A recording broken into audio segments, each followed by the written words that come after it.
92.5. I'd like to say good morning to you and welcome you to the mother of all talk shows. Here, you hear the dissenting voices. We say it as it is. We are very frank and very straight to the point. And we welcome you to another interesting discussion on the issues that made the news today. And a big thank you to the several of you who are tuned in various parts of the country, eager to listen to the conversation today. You are the one who makes this program what it is. And this morning, we are still talking about the economy because it looks like the city is stabilizing. And that is an indication that we're getting that the city is stabilizing after the government was able to issue that bond, 3 billion. In fact, government has been happy about the process, the offers they got for that particular bond, 19.9 billion when they were looking for 3 billion. They got offers that were up to $19.9 billion. And 21. Well, the economist in the studio is telling me 21 billion. So if you heard, one of the first voice inserts we played was that of the finance minister on Bloomberg TV. And yes, and so that is one of the things that government has been celebrating and is actually helping stabilize the city. Well, government admits that that is not actually a long-term solution. It may return. And so we are talking what we have been calling the depreciation of the city. And we are talking about that one. And then we are talking and the economy in general, because one of the issues that was raised in that interview was the fact that perhaps government made a mistake by cutting, the Bank of Ghana made a mistake by cutting interest rates.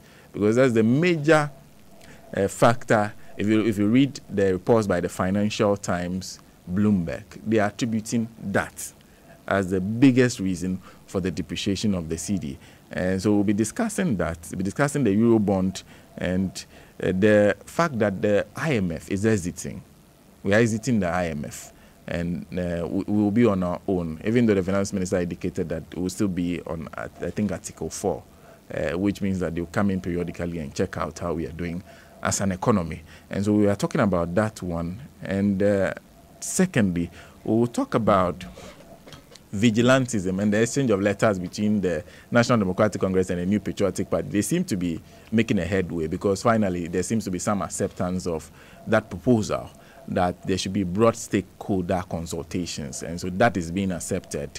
And so they are making some of all they need to agree on is who should be the facilitator and who should be the venue and the date. And then that will happen. So we are talking about the attempts to ban and end vigilantes. Don't forget the president had already given an order, a directive, that a law be enacted to deal with the phenomenon. And so, and if we have time, we'll take optional comments from our panelists. And this morning, we have Dr. Eduardo Manibuama, who is a former Minister of Communications, Kwesi Pratt Jr., Managing Editor of the Inside newspaper, Comrade Ibrahim Mutala Mohammed, who is a former Deputy Minister of Trade and Industry and former MP for Nanton constituency, and His Excellency Sam Piale, who is President of the NDC Professionals Forum.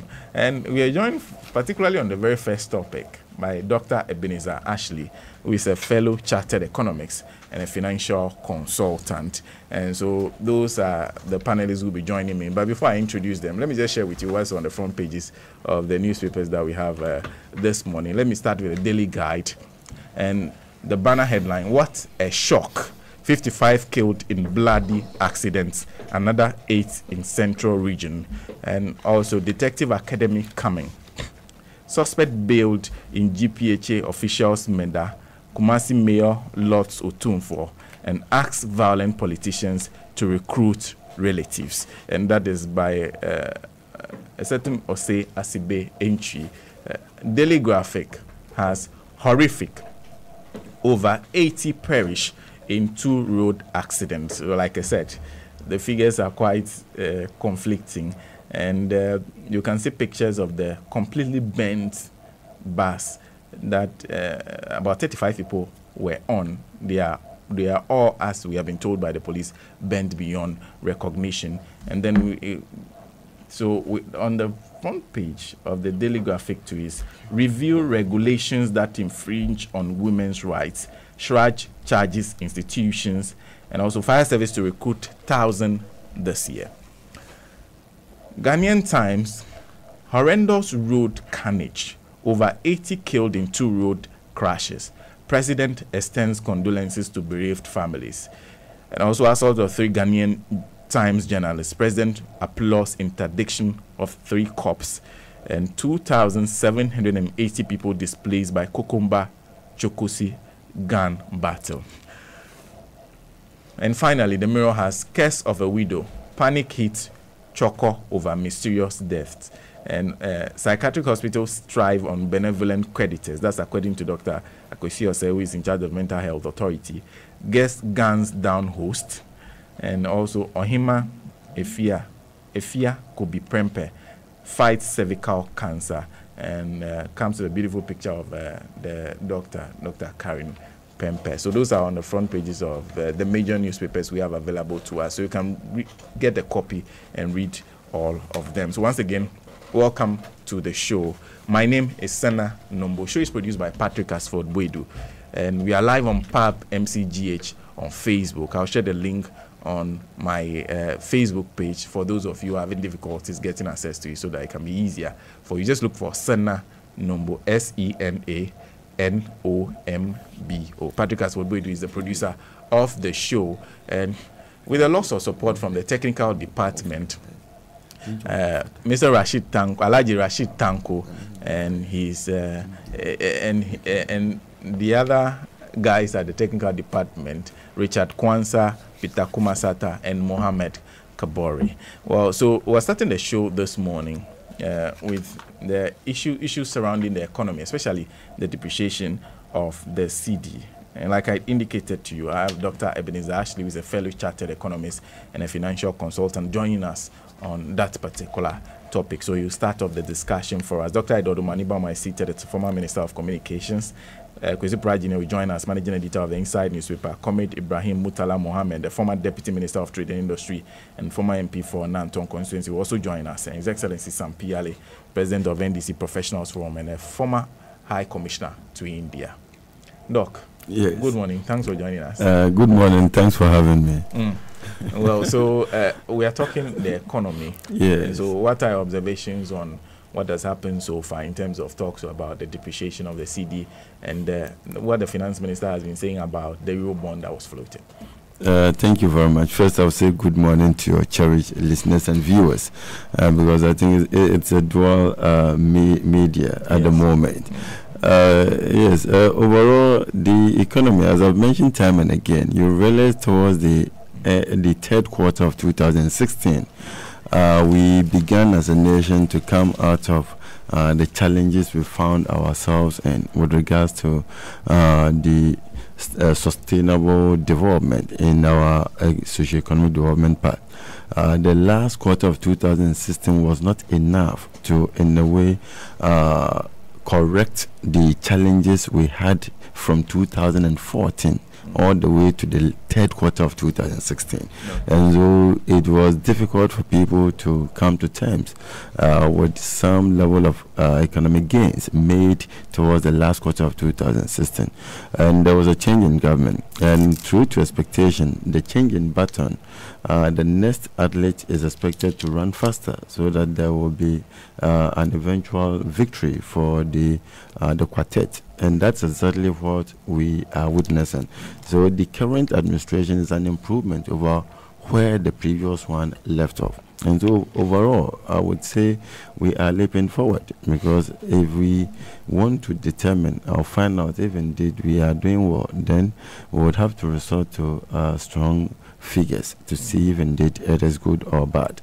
And you could tell clearly that the GDP growth recorded in 2017, the actuals actually were more than the 2016 by about 8.1%. For last year, we've not yet had the overall figure. I overheard one interaction in which there was an allusion to the effect that the president did not state some of these figures. We have witnessed for some time now that the figures that are eventually given out come from the statistical department, and in most cases the statistical department requires that it is given up to the end of April of the following year, so that the actual figures for the previous year could be released. And also, in order to have reliable figures to analyze the economic situation with, we may have to wait till the end of this month or next month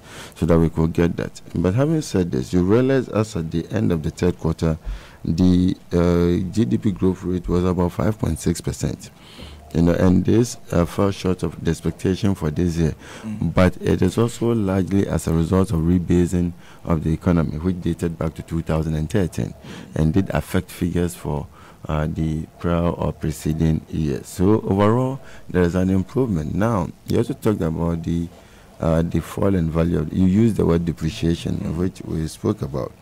The word depreciation is allowed sparingly to ease interactive process, but then depreciation actually occurs when the government of any economy or jurisdiction deliberately decides to reduce the value of her currency so that the trading activities with other countries would be stimulated and the expected revenue increase. However, if the interactions among the forces of demand and supply result in the fall in value of the cedi or a currency, then we don't say there's depreciation. Generally, we say there's a fall in value of a nation's currency, because you see, we cannot record depreciation up to 100% and above, and the currency to remain in circulation. However, a currency can fall in value up to 1,000,000% and still remain in circulation. And also, the word depreciation is accepted in our usual interactions to ease the discussion process. But having said this, you realize as of December 2016, we had about 4 cedis, 20 pesos to $1. And it went to as high as 5 cedis, 60 pesos to $1. A few days, I think a day or two ago, we were told it has come down to about 5 cedis, 30 pesos to $1. As of yesterday, some were also quoting 5 cedis, 22 pesos to $1, which means there has been about 1 cedi, 2 peso increase, to the exchange rate since 1st January 2017 till date. Now, if we were to strike the average and then determine the percentage increase, you realize we may be hovering around 20, 30% thereabout within the 2 years, 3 months period. And that perhaps might be on the high side. Now, you talked about the flotation of the Eurobond. For the Eurobond, we needed that for an immediate solution, not for a medium-term solution. The challenge with regards to the frequent fall in value of the cedi relative to the other major currencies could be kept in 4 different ways. We have what we call the very short-term measure, the short-term measure, the medium-term, and then the long-term measure as well.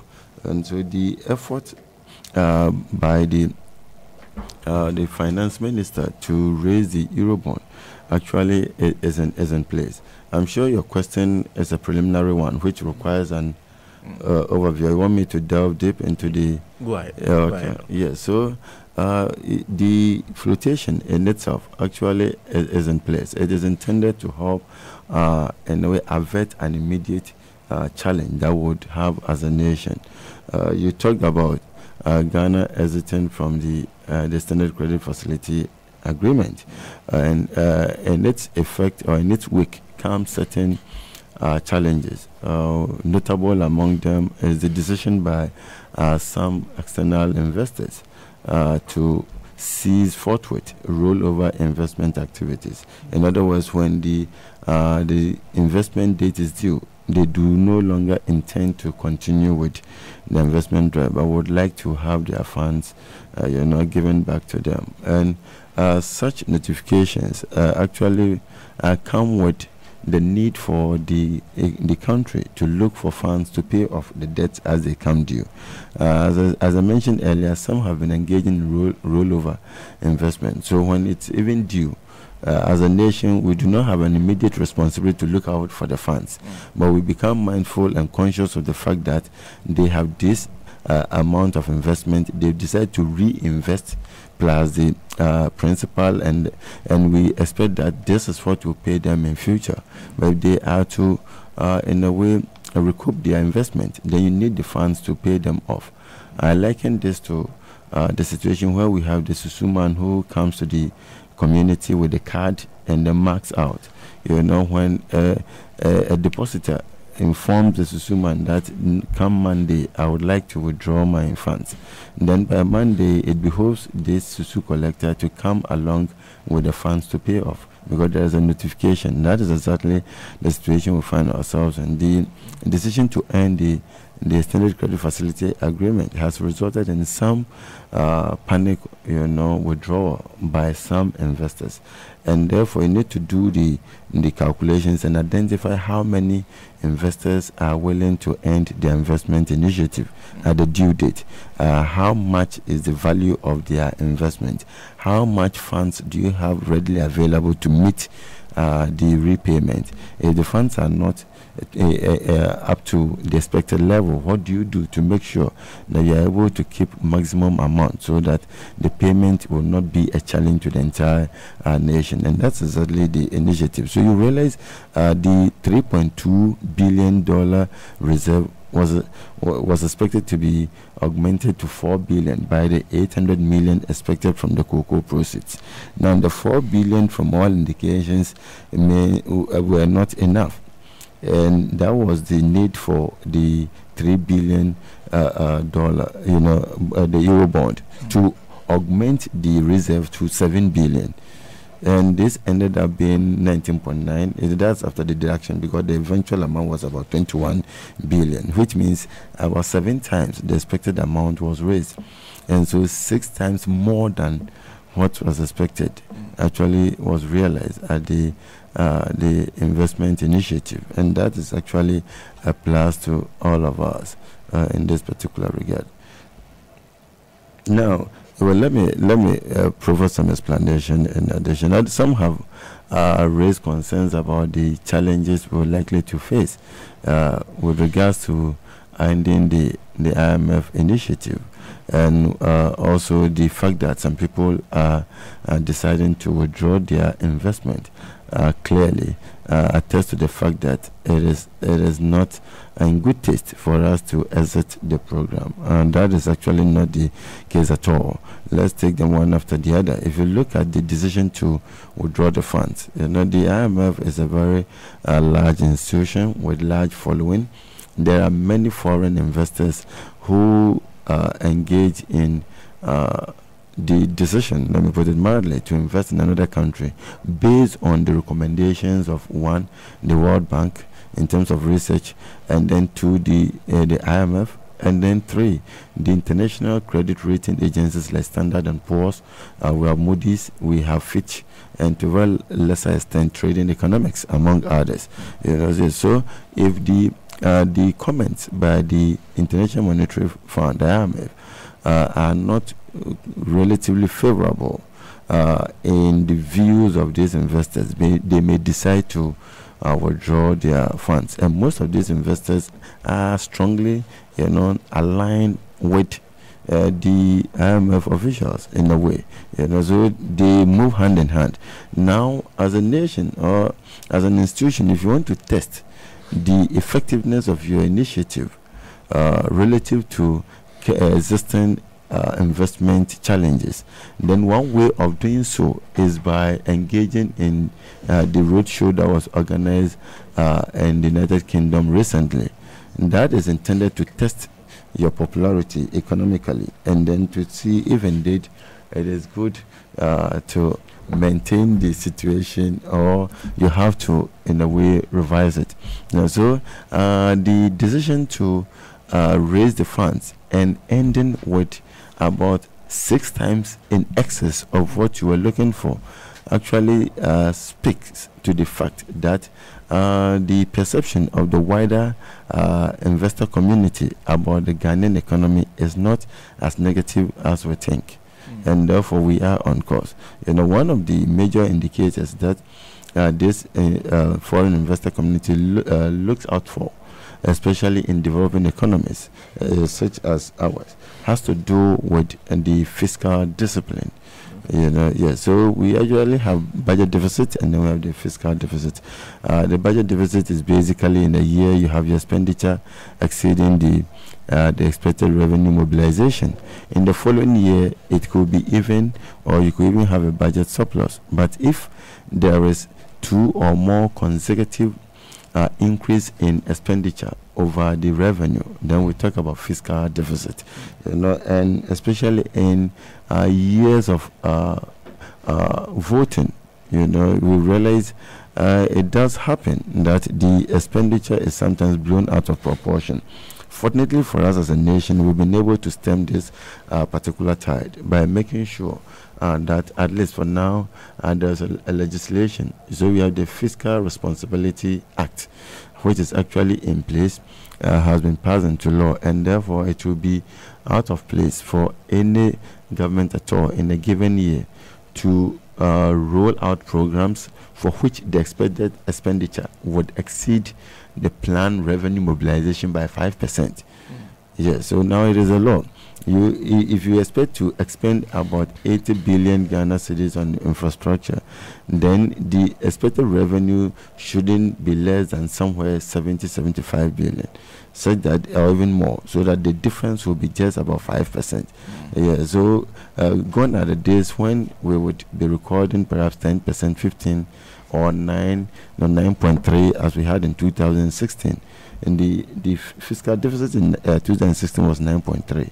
For 2017, it filtered down to 5.7. Now, after rebasing the figures last year, the fiscal deficit is about 3.7. Before the year ended. So whether it is 3.7 or not, we'll get to know actually by the end of April, when the Statistical Service is able to churn out the actual figures for 2018. So that is basically what it is with regards to the flotation of the bonds recently. Now, the proceeds from that particular bond, is it to help in a way arrest the free fall of the cedi and we end it there? Basically, no. As I mentioned, we require very short-term measures. We require short-term measures, medium-term, and then the long-term measures. The very short-term is making sure we have the funds available so that when we have to pay off the debt, they will not be found wanting. Now, why the dollar and not other denominations? You realize most of the debts contracted by the nation were concluded in dollar denominations, and therefore the country is at least under obligation to repay back the loans in that particular denomination. Not only the debt, the crude oil that we lift in this country, we sell them in their raw form, and then we import the refined crude. This, I have said, we cannot continue in this particular line as a nation, because when you do that, we are actually killing strong and valuable human capital potential. We have people who have been trained as engineers to be able to refine this crude oil for us. Fortunately, we have the Tema Oil Refinery. Nigeria found oil far before Ghana, but is yet to have a Tema Oil Refinery equivalent in the country. Now that United States has announced that from the year 2020, she would become a net exporter of crude and no longer net importer of crude. The message is explicit to Nigeria, if not implicit, that the importation of the crude from Nigeria to US may cease from 2020, and therefore the amount of money that Nigeria is able to make in the trade with US in the area of crude oil, Nigeria has to look elsewhere for that market. For this reason, Nigeria is now contemplating on setting up strong refinery, refine the oil, and be able to sell in the West African market. So we have the opportunity to establish this, and we do not have to supervise over its demise in the economy, because we do not only abandon the structure, but we also affect strong and potential quality engineers that we have in the country. Now, having said this, you realize the importation of crude comes in at least on a monthly basis, or even shorter than that, because the demand is on the increase, and the payment for the crude takes place in dollars, because the Organization of Petroleum Exporting Countries rely on the dollar for their trading activities. Some have even hinted on resorting to the use of the cryptocurrency, specifically the Bitcoin, for their transaction, and Bitcoin is of a very high value than the dollar itself. So given that we have these challenges with regards to government obligations, you realize the amount of dollars required to pay off some of these government obligations is on the high side. Dollar obviously is not our primary currency. We need to rely on trading activities to get this currency in and then redistribute, and so we need to look at it from that particular angle. So the flotation in this service to mitigate this immediate shortfall. Now the short-term measure and then the medium, if you tie them together, have to do with the need for us to look at other occurrences within the economy which do not also help us. One is the tax exemption policy we have in time past. I have mentioned that about 20 years ago, Ghana was not economically so attractive to multilateral companies, and individual investors who might be interested in setting up businesses. And how do you attract them into the economy? By making sure you make some goodies, quote unquote, available for them. And that actually culminated in the tax exemptions we have.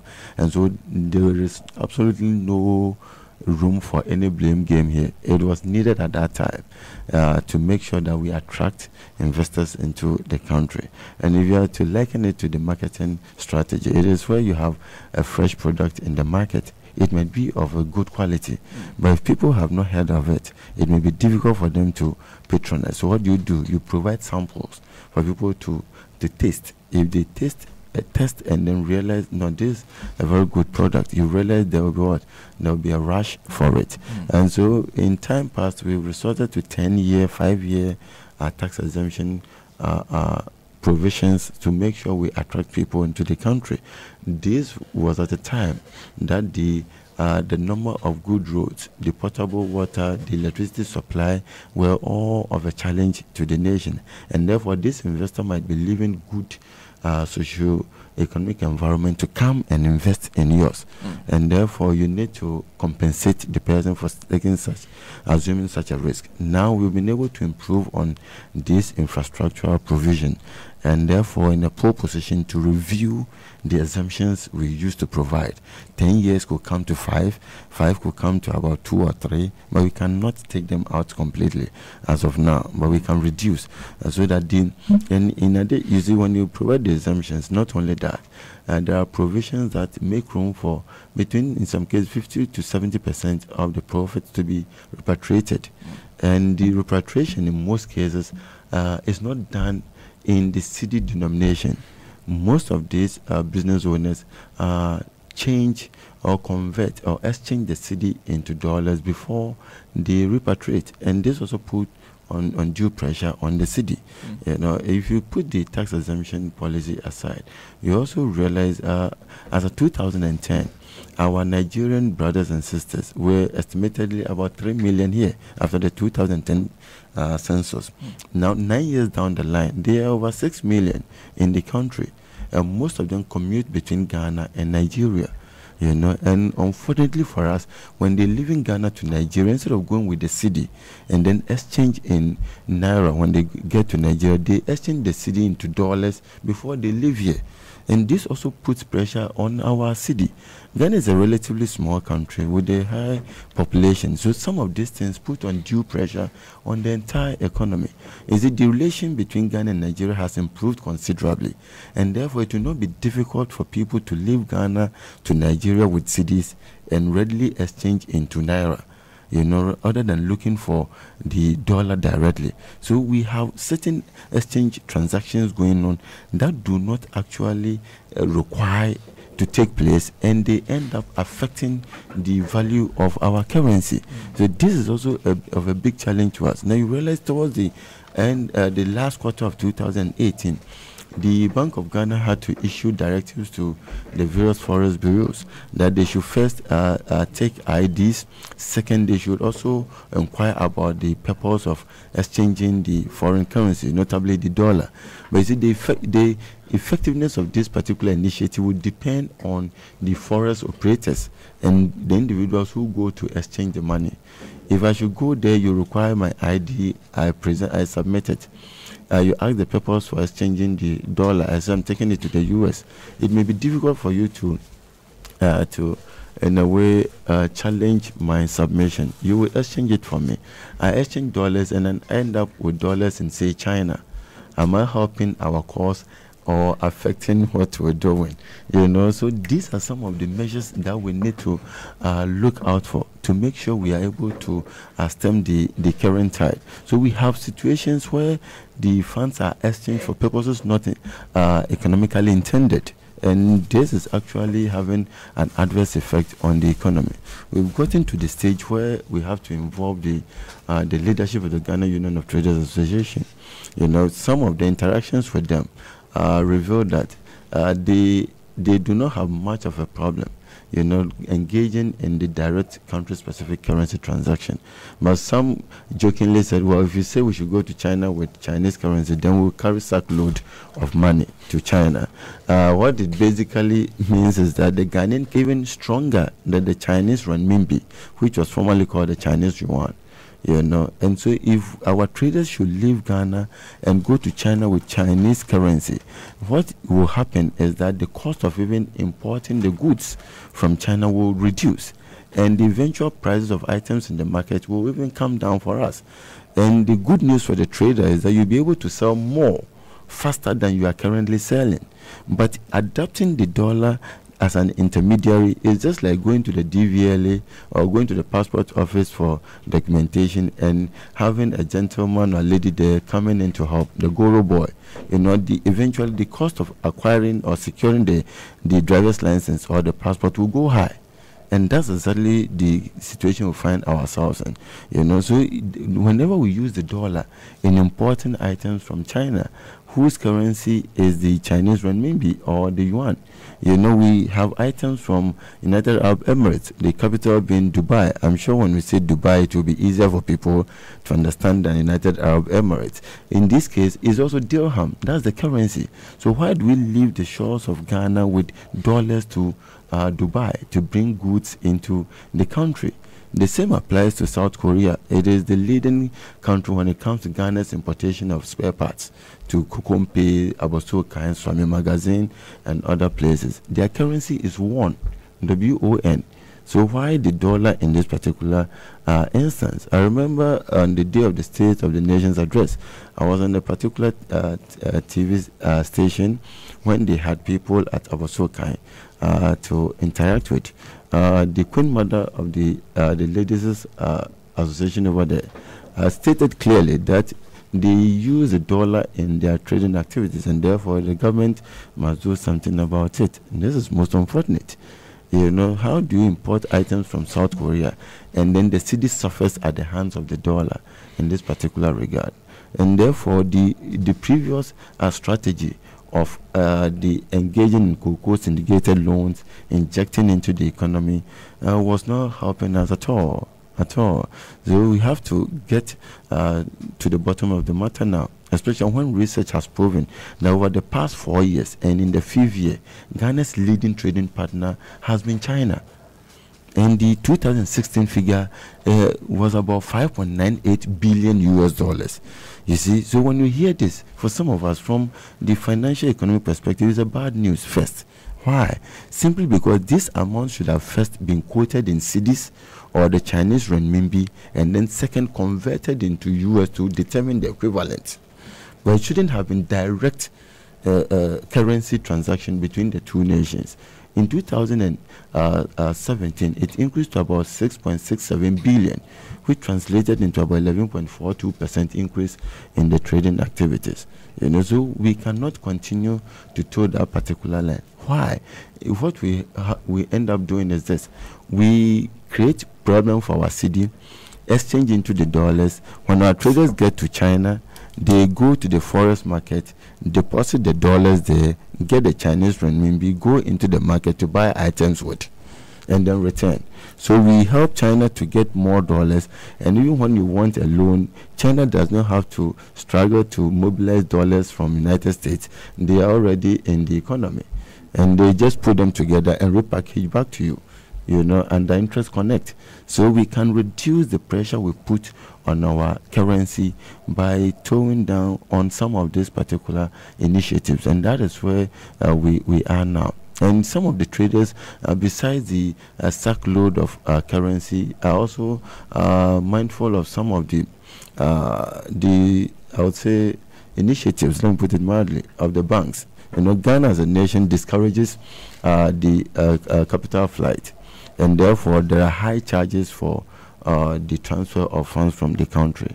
This actually also discourages people from using the bank for transaction purposes, and they prefer to carry the dollars on them to going through the banks. So we've gotten to the stage where the government would intervene through the Bank of Ghana, make sure that the various banks are prevailed upon to have special arrangements for our businessmen and women who go to places at least like China, like Dubai, like South Korea, so that the transactions that take place will be between cedi and then the Chinese renminbi, cedi and then the dirham for United Arab Emirates, and then cedi and the won for South Korea. So the country-specific currency transactions would help reduce the undue pressure we put on the cedi at the moment. Also, our Nigerian brothers and sisters, we need them to help us in this particular regard. With regards to the exchange of the dollars to neighboring Nigeria, that is also not helping us at all. Now you realize in 2014, within the past 5-6 years, the year in which we had the greatest challenge was 2014. We had a steep fall in value of the cedi relative to the dollar. Now what happened in 2015? The then government quickly realized that we must end the dollarization of the Ghanaian economy. Dollarization occurs when you allow a currency of a different jurisdiction to be used in trading activities in your jurisdiction. So we have the cedi as our currency, but at that particular moment, we were allowing the dollar to be used in buying houses, the dollar to be used in renting apartments, hotels, guest houses, the dollar to be used in paying fees for schools that are established here in Ghana. And these were not helping matters at all. So quickly, the government had to come with a policy to end those transactions. You cannot sell homes in dollars. You cannot rent apartments, hotels, guest houses in dollars. Neither could you also charge fees in dollars over here. And even for traders, they were allowed to take a maximum of $10,000. Anything in excess had to be wired through the banks at that particular point in time. Now, this particular policy, which even attracted advertisement to the nook and cranny of the country, was not officially ended by the previous administration before exiting. The current administration has also not announced its end, which means it is still in vogue. But we need to, in a way, make sure it is working. It's to help us arrest the free fall of the cedi at this particular point in time. So some of these initiatives are in place, they are in order, and we need to uphold and add more so that we'll be able to heave a strong sigh of financial relief and make sure that the cedi takes its enviable position on the global economy. Okay. Doc, thank you very much for opening that conversation for us. So you're talking about the economy, and let me bring in Dr. Edward Omani-Boama. Thank you very much, Senator. I think that what is happening in this economy should be looked at beyond what the MPP wants Ghanaians to think. because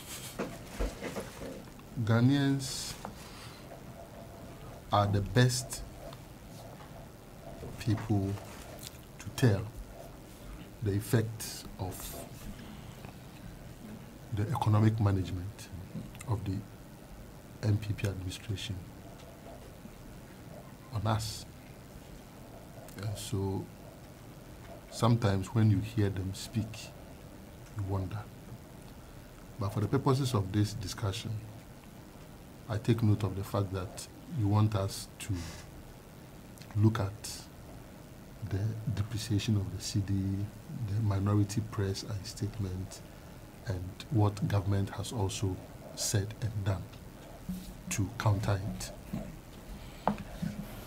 It is good, but we will have to look beyond that to have a better appreciation of what we are dealing with. What is the context? The context has to do with a government that came into office on the back of major promises, promising heaven and delivering hell. Hardships, and when I talk about hardships, I'm talking about fuel prices. If you ask yourself today, are you buying fuel less than what you were buying it 2 years, 3 months ago? The answer is an emphatic no. Juxtapose that with the promise that the MPP offered. Rent advance and all.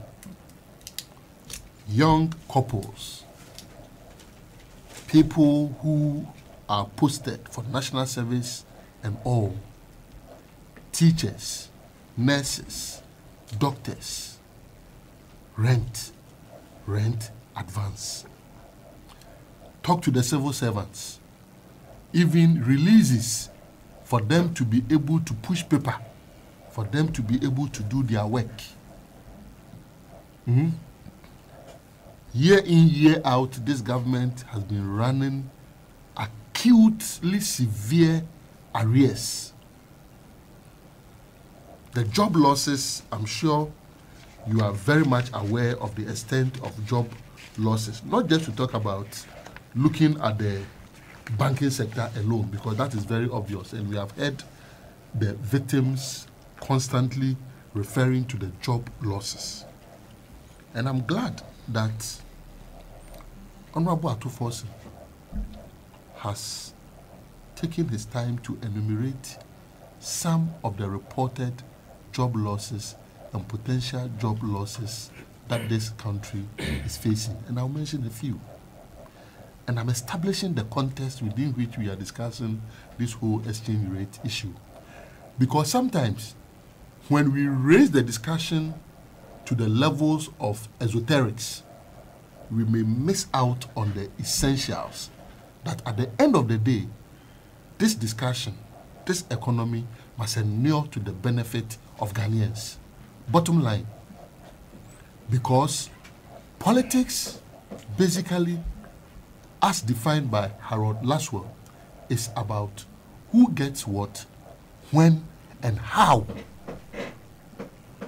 So bottom line, that is what it is. Atufosin's compilation, Vodafone massively lays off workers. 1,500 to 2,000 employees lost their jobs within the first 4 months of 2017 under this government. Workers lose jobs in Tema as steel factory shuts down. About 400 workers of a steel company in Tema, Ryder Steel Ghana Limited, have been laid off due to the company's inability to pay for what they describe as unfair and high electricity tariff. TV3 sacks workers in massive restructuring. 100 workers of TV3 have been laid off. And I can go on and on and on and on and on. Okay? I have not spoken about the job losses within the banking sector as a result of the reckless, vindictive, and targeted policies of this administration. this is the context. And what has been the effect? The effect has been that even beer price, ABL announced that they were going to increase it. Okay? Beer, even beer. Okay? The other effect has been that yogurt, even that. So beyond the rent and the food prices, fuel, transportation costs, and all, even beer has gone up. Yes, you see, so this is the context within which we are having this discussion. And this is a government that promised that they were going to deliver heaven. And this is what they are delivering. My brother, I have heard the government shout over the rooftops that the exchange rate is doing well because it is dropping. And I thought we were going to go back to the pre-2016 days where the exchange rate was, to the 2016 days where the exchange rate was, and to the pre-January 7, 2017 days. They are still looking at 5 point something, and they are not ashamed of themselves. You are not ashamed that you post that the exchange rate is doing well because it is at 5. Do you recall what the exchange rate was when a man of God felt the excruciatingness of that exchange rate and even predicted that it was possible, if nothing was done about it, it was going to get to 10:1? It was nowhere near 5. And I'm sure if that time it was even 5, then the prediction may have been 1:20. So my brother, the NPP must take Ghanaians serious. The other context has to do with the fact that imports continue to be the mainstay of our economy. And I'm sick and tired of this reference to the Gordesberg economy and whatever. Gordesberg left, okay? And so it is for us, for our governments, to be serious and do what they have to do. Our governments must confront the status quo, the building blocks that the international financial system, the international economic system has erected, which makes it difficult for us to deal with importation by ensuring that we invest in areas that will give us more import substitution. And that is what they promised when they were talking about one district, one factory and all. President Mahama in the year 2014, during his State of the Nation address, had selected some items and said that we needed to invest in them. Subsequently, between the Ministry of Trade and the Ministry of Agriculture, specific investments were made in the area of poultry, in the area of rice, and several other areas. We began seeing results. Also, investments were made in the area of producing sugarcane, and I'm referring to the Commander Sugar Factory, which I'm afraid this government is allowing it to rot, just as they allow the Aveime rice project to rot. Beyond that, still under the Ministry of Trade, with the direct supervision of Mr. Kojochu Mbuafo, there was a ceramic and tile factory that also came up in the western region. This is vision that specific and targeted interventions were made to ensure that with these coming into fruition, we could reduce importation of tiles from China, from Turkey, from wherever. We could reduce importation of poultry products from the Netherlands, etc. And we could reduce importation of rice and all. Ask yourself, what specifically is this government doing about these targeted examples that I have given? They talk about planting for food and jobs, and that obviously the source of funding has been that which the NDC administration provided. But you see, how can you grow corn and then you go shouting on the rooftops, clapping for yourself if you reap pineapple? We heard them the last time shouting over the rooftops that plantain, we have had a bumper harvest in the area of plantain, and so that meant that planting for food and jobs had worked. Meanwhile, they had never told us that they were investing, planting for food and jobs money in the area of plantain. I stand to be corrected. But you see, I am appalled by the level of arrogance, insensitivity that this government has shown towards a simple caution by the minority that, hey, this economy is moving in the wrong direction. Mr. Government, do something about it. A simple issue. And questions were asked. These questions, one would have expected that the Vice President, Dr. Bawumia, who asked over 170 questions, majority of which were useless questions, would have had the presence of mind and the humility to address just 5.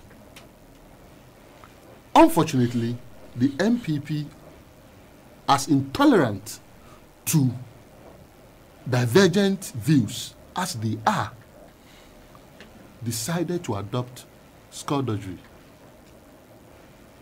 I have looked at the response from Dr. Baumia's office, which one Dr. Gideon Buako put out. In his preamble, he states that because of the nature of the question and blah, blah, blah, blah, he doesn't think that it is something that the Vice President should spend time to answer and whatever. I see that as an euphemism to say that this is a Vice President who himself, notwithstanding all the things that people have said, his past pronouncements on the economy and responses have not gone down very well, some of which have been riddled with mistakes, such as calculating inflation prices at the time when cement was not part of it, he inserting cement in it, using cumulative price change and all to do all kinds of things. And so they should tell us that. But assuming we are to accept that the Vice President should not be answering this, and you are answering on his behalf as an appointee, paid with the taxpayers' money, you go into all kinds of innuendos. On insults, I'll score him 100%. But in terms of substance, it's a big F. In his response to the NDC minority, he's talking about the fact that the Bank of Ghana has independence. Therefore, that independence suggests that whatever they do has no linkage with what the executive will be doing. My brother, it is not for nothing that the governor of the Bank of Ghana sits on the economic management team. And so he should stop throwing dust into the eyes of Ghanaians. But that is even minimal. His next level is a very dangerous thing, and I hope that is not what Dr. Adam is implementing and has been implementing, and what this government has been implementing. That because of a trade tension between China and the US, our managers of the economy felt that they had to reduce the policy rate because there was trade tension between China and the US, and they didn't know how that was going to go. If for nothing at all, we should also appreciate that the U.S. economy is fundamentally different from ours. This is an economy that is built on the federal system and all, with very, very strong states and all, even capable of running their own affairs. Our economy doesn't mirror that of the U.S. And so, is he telling us that our government took this decision not based on facts, not based on data, but purely based on tensions between the U.S. and China? Well, the tension, the Armageddon that they were hoping to occur did not happen. And so, what has been our lot? I'm not against a reduction of policy rate.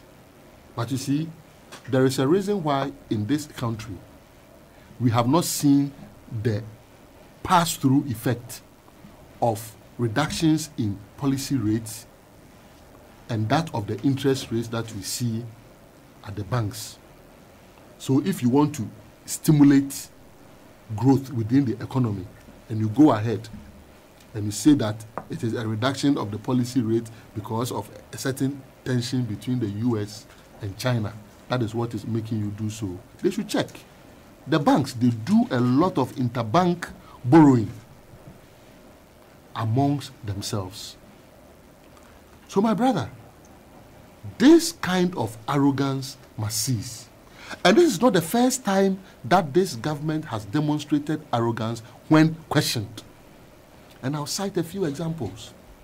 I'll cite another one which also had to do with Dr. Bawumia after he returned from China and was touting $15 billion, the money is coming and all. And City FM's Umaru Sanda had exposed Dr. Bawumia when he was interviewing Mr. Kweku Kwatin, the Deputy Minister for Finance. Mr. Kweku Kwatin told him never to call him onto his show again. That was his response. The Minister for Agric told an innocent journalist that he was incompetent, and the audio was available. I mean, people read, this was somewhere in 2017, just because the journalist was asking him questions. Need I say more? The Lands and Natural Resources Deputy Minister, Mr. Benito Usubio, told a Fox FM journalist, and by implication other journalists, that they are lazy and armchair practitioners just because he was asking questions about an incident, a mining incident at Insuta, Pristia. I'm sure we all recall the altercation, okay?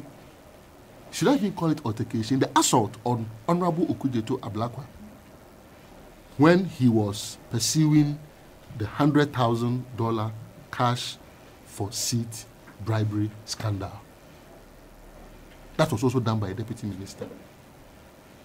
Let me add that the deputy trade minister, Robert Ahumka Lindsay, told Ghanaians in the diaspora that they were whiners. What is it about this government that makes them feel so arrogant, that makes them act in such an arrogant manner, such that they cannot take questions, simple questions, they cannot take dissent, they cannot allow for divergent views other than what they want Ghanaians to absorb, what they want Ghanaians to hear. My brother, in the midst of all these hardships, the job losses, fuel price hikes, terrible exchange rates, not paying cocoa, farmers, increments, premium, and all, we woke up one morning and we saw an advertisement for a Kenke party, and we thought it was a hoax. And it was true that our government was going to hold a Kenke party because of what? Because they've gone to borrow. And that's the IMF exit and what. Please, at that coupon rate, I'm sure even if you dispatch a Susu collector to go and borrow that much, it will be oversubscribed. They should cross-check over the past 4 months what the coupon rates have been for countries that are similar to the economy that we have and the potential that this country has. But can you imagine if this Kenke party was held by Honorable Seth Tekpe in this country? Under President Mahama, who constructed the Kwame Nkrumah interchange, the Kasua interchange, several hospitals, several schools. Can you imagine if this Kenke party had been hosted by Honorable Seth Tekpe? This is what the taxpayers' money is used for. Every now and then, party here, party there, party everywhere. And yet, when you ask questions, you are met with skullduggery and insulting arrogance. We cannot clap for this government because they have taken the exchange rate all the way to above 5 Ghana cedis. We cannot clap for this government because fuel prices are at unprecedented levels in the history of this country. And this is the effect of mismanagement of the economy, mismanagement of the exchange rate. But one wonders, why Dr. Bawumia, who asked Dr. Kwabena Duffuor, whose bank they have deliberately destroyed, when he was finance minister, why the inflation figures were not translating into the desirable exchange rate figures. And at that time, it was nowhere near the 5 Ghana cedis plus that we are talking about. Okay? Yet, he was asking Dr. Kwabena Duffuor that question. Today, what has he got to tell Ghanaians about the same pass-through effect of single-digit inflation that we are not realizing at the level of the exchange rate? And we are seeing the exchange rate which even broke Google's back. And Google, maybe at a point, could not just compute it. Got it to 1 is to about 22 point something Ghana cedis. This is the incompetence that this government has demonstrated. And beyond the incompetence has been the fact that they have absolutely no regard for Ghanaians. Absolutely no regard. Look, what happened yesterday, and what do I mean? What happened yesterday with the unfortunate accidents that we cited, okay? A serious government that is truly sensitive to its citizens would have said, look, let's call off this Kenke party. What are the numbers that we are talking about in terms of the casualties? Some say 50, 80.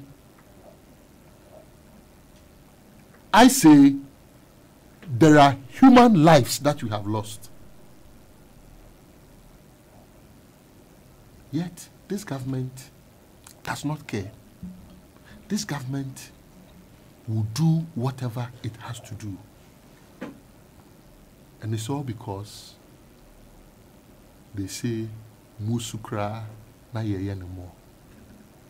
To it, I do not care about the travails that you are going through. I do not care about the difficulties that you are facing.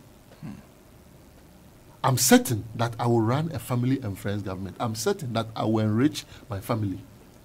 And that is what I will do. It doesn't matter how the others feel. Okay.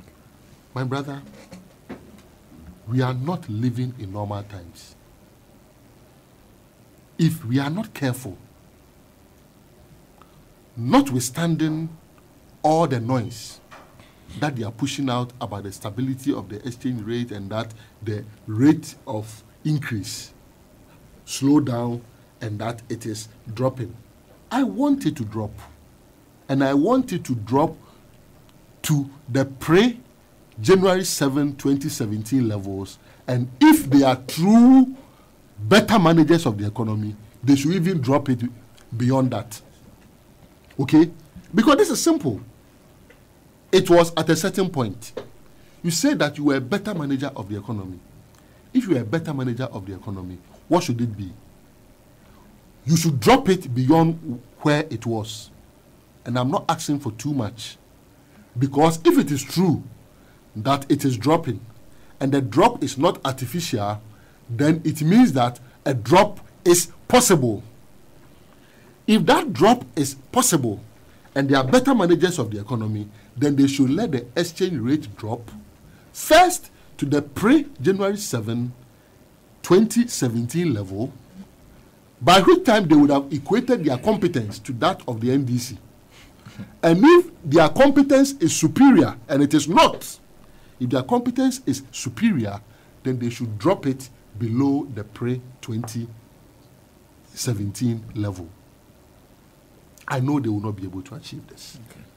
Last but not least, has to do with the need for us to go back to that innovation that President Mahama said that, look, we need to transform the structure of this economy. And it was not just words. He backed his words with action. And he had taken inspiration from the works of Osatu Kwame Nkrumah. And so he said, let us revive the Nkrumah era projects that can ensure that we can go into production and we can ensure import substitution, and in the end, we will even be able to begin to export some of them. He backed his words with action. Commander Sugar Factory. Direct and targeted investment in the rice sector. Direct and targeted investment in the poultry sector. Direct and targeted investment in the tiles and ceramic sector. This government, unfortunately, has lost the plot. They have lost the way. You do not know what their priorities are, except to say that, like I scored Gideon Boaku 100% for insults, 100% for the arrogance of this government. When it comes to this government, if it is about sloganeering, Ghana beyond aid, then that also 100%. But how can a Ghana that is going beyond aid be celebrating a $3 billion bond? You are going beyond aid, you are indicating left, yet your direction is actually on the right side.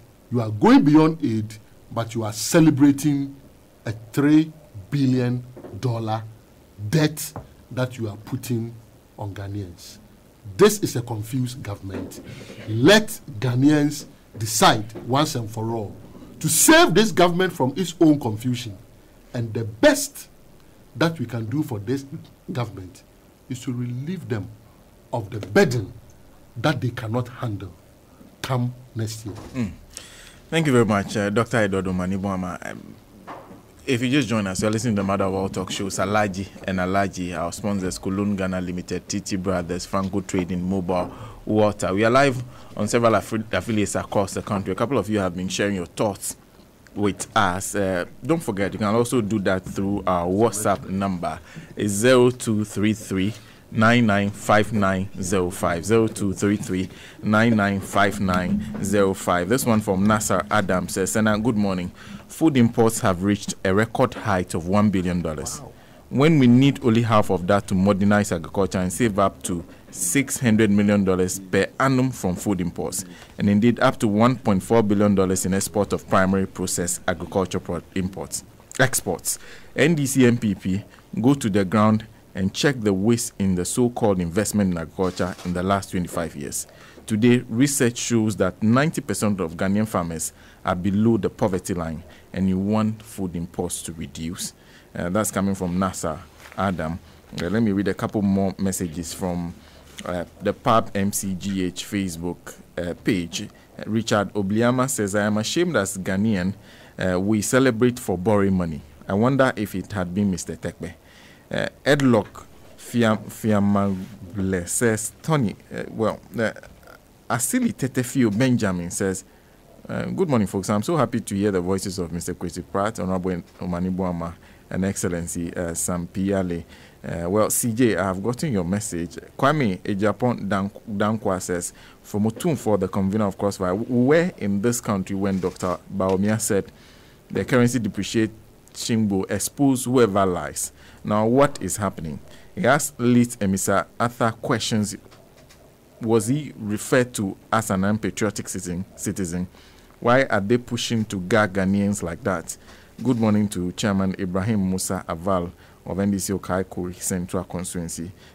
Musa Abatua says, anybody who sought to defend this super incompetent and clueless Nana Baumia government, especially on bioeconomists, will dent his reputation, because from all indications, the economy is booming only on President Akufo-Addo's family and friends. Ghanaians are facing challenges to raise 3 square meals a day. Meanwhile, the government is buying new cars for all the DCs, MMDCs, ministers, deputy ministers, including their girlfriends. Hence, why won't the economy be in tatters? If this is how President Akufo-Addo meant by protecting public purse, then we are doomed. Hashtag God save Ghana. And this one from Baba Musa, Baba Musa, the other one I'm not sure I can pronounce. It says, Bloody Wache and Kinke party by government yesterday. While many families in Ghana were in devastated shock over 2 separate major road accidents that claimed over 100 lives, we are told government was busily partying. Ghanaians, I hope you saw your substandard finance minister together with other government officials busily partying while the rest of the nation was mourning. The gross incompetence of this same finance minister, coupled with the cluelessness of his government, brought excruciating hardships on majority of the citizens in the last 2 years and counting. They have started the chopping the bond money in earnest. It took us to castigate the president, the vice president, before the vice president tweeted to express his sympathies for victims and their families. More than 6 international media networks carried this story by 4 p.m. yesterday. Hashtag protecting the public purse indeed. This one, Edward Ajima says, even look at what they are showing us. Is there? Okay. Well, a couple more messages are here, but first let me go to Comrade Mutala Ibrahim Mohammed. We'll come back and read a bit more of the messages we are receiving. Well, let me say good morning to your cherished listeners and, of course, those who follow you on PAP and CGH. A lot of people have sent me messages to find out where and how they can follow the program on social media. So I suggest that maybe with time you just announce the Facebook handle that they can follow. And of course, my senior comrade here, my uncle is here, and of course, Honorable Manibuama and Doctor. I think that listening to Doctor who spoke first, I think I was profoundly educated. He is a financial economist, I think so, and he dwells so much on the economic aspects of the state of our economy. Dr. Omani clearly looked at not just the economic aspect, but the direct impact those policy decisions of this government have on the livelihood of Ghanaians. I share that to say that that is the part I would also chatter. That I will not just look at just the niceties of the stories that are peddled out there by this government, but I would want to look at the impact of those policies on the ordinary Ghanaian. And I say so with the justification that every government policy anywhere in the world is targeted towards achieving one objective, and that objective is improving the living conditions of people. Political parties and presidential candidates are elected into office by the masses for only and only that purpose. And to improve their living conditions is not just the socioeconomic conditions of the people. We are also talking about the safety of the state, the safety of the people at any point in time. Of course, I can't have this discussion without also looking at the clear figures that are sometimes confusing and contradictory that have been provided by this government, and to point out to your listening public the reason why we are where we are. You are dealing with a political party that came into office at the back of some huge promises, and they felt that the NDC was not managing the economy well, and for which reason Ghanaians believed in those lofty promises and booted the NDC out and gave them the mandate. So it is justified that we begin talking about the challenges that are confronting us, juxtaposing those challenges with the challenges that, admittedly, that we also face as government, and to point out to the people of this country whose reasonability I have no doubt at all will be able to assess to find out whether they were better off with the NDC, regardless those challenges we had, or they are better off under this government who pretentiously told them that they could manage the economy so well. And I think Dr. Mani had indicated the number of people who have lost their jobs. I won't dwell on that any longer. There is no denying the fact that several people have lost their jobs. Now, if you had a young man who had finished university or any of the tertiary institutions looking for jobs that were not available, such a young man was leaving, let's say, Adenta or Abukobi or Pantine. And such a young man would have to trek from his home to the ministries or the central business district, where a lot of state agencies and, of course, some of the private institutions are stationed to look for jobs. Now, such young man or young lady needed to spend about 1 cedi, perhaps, taking trotro from Medina to the ministries to look for the jobs.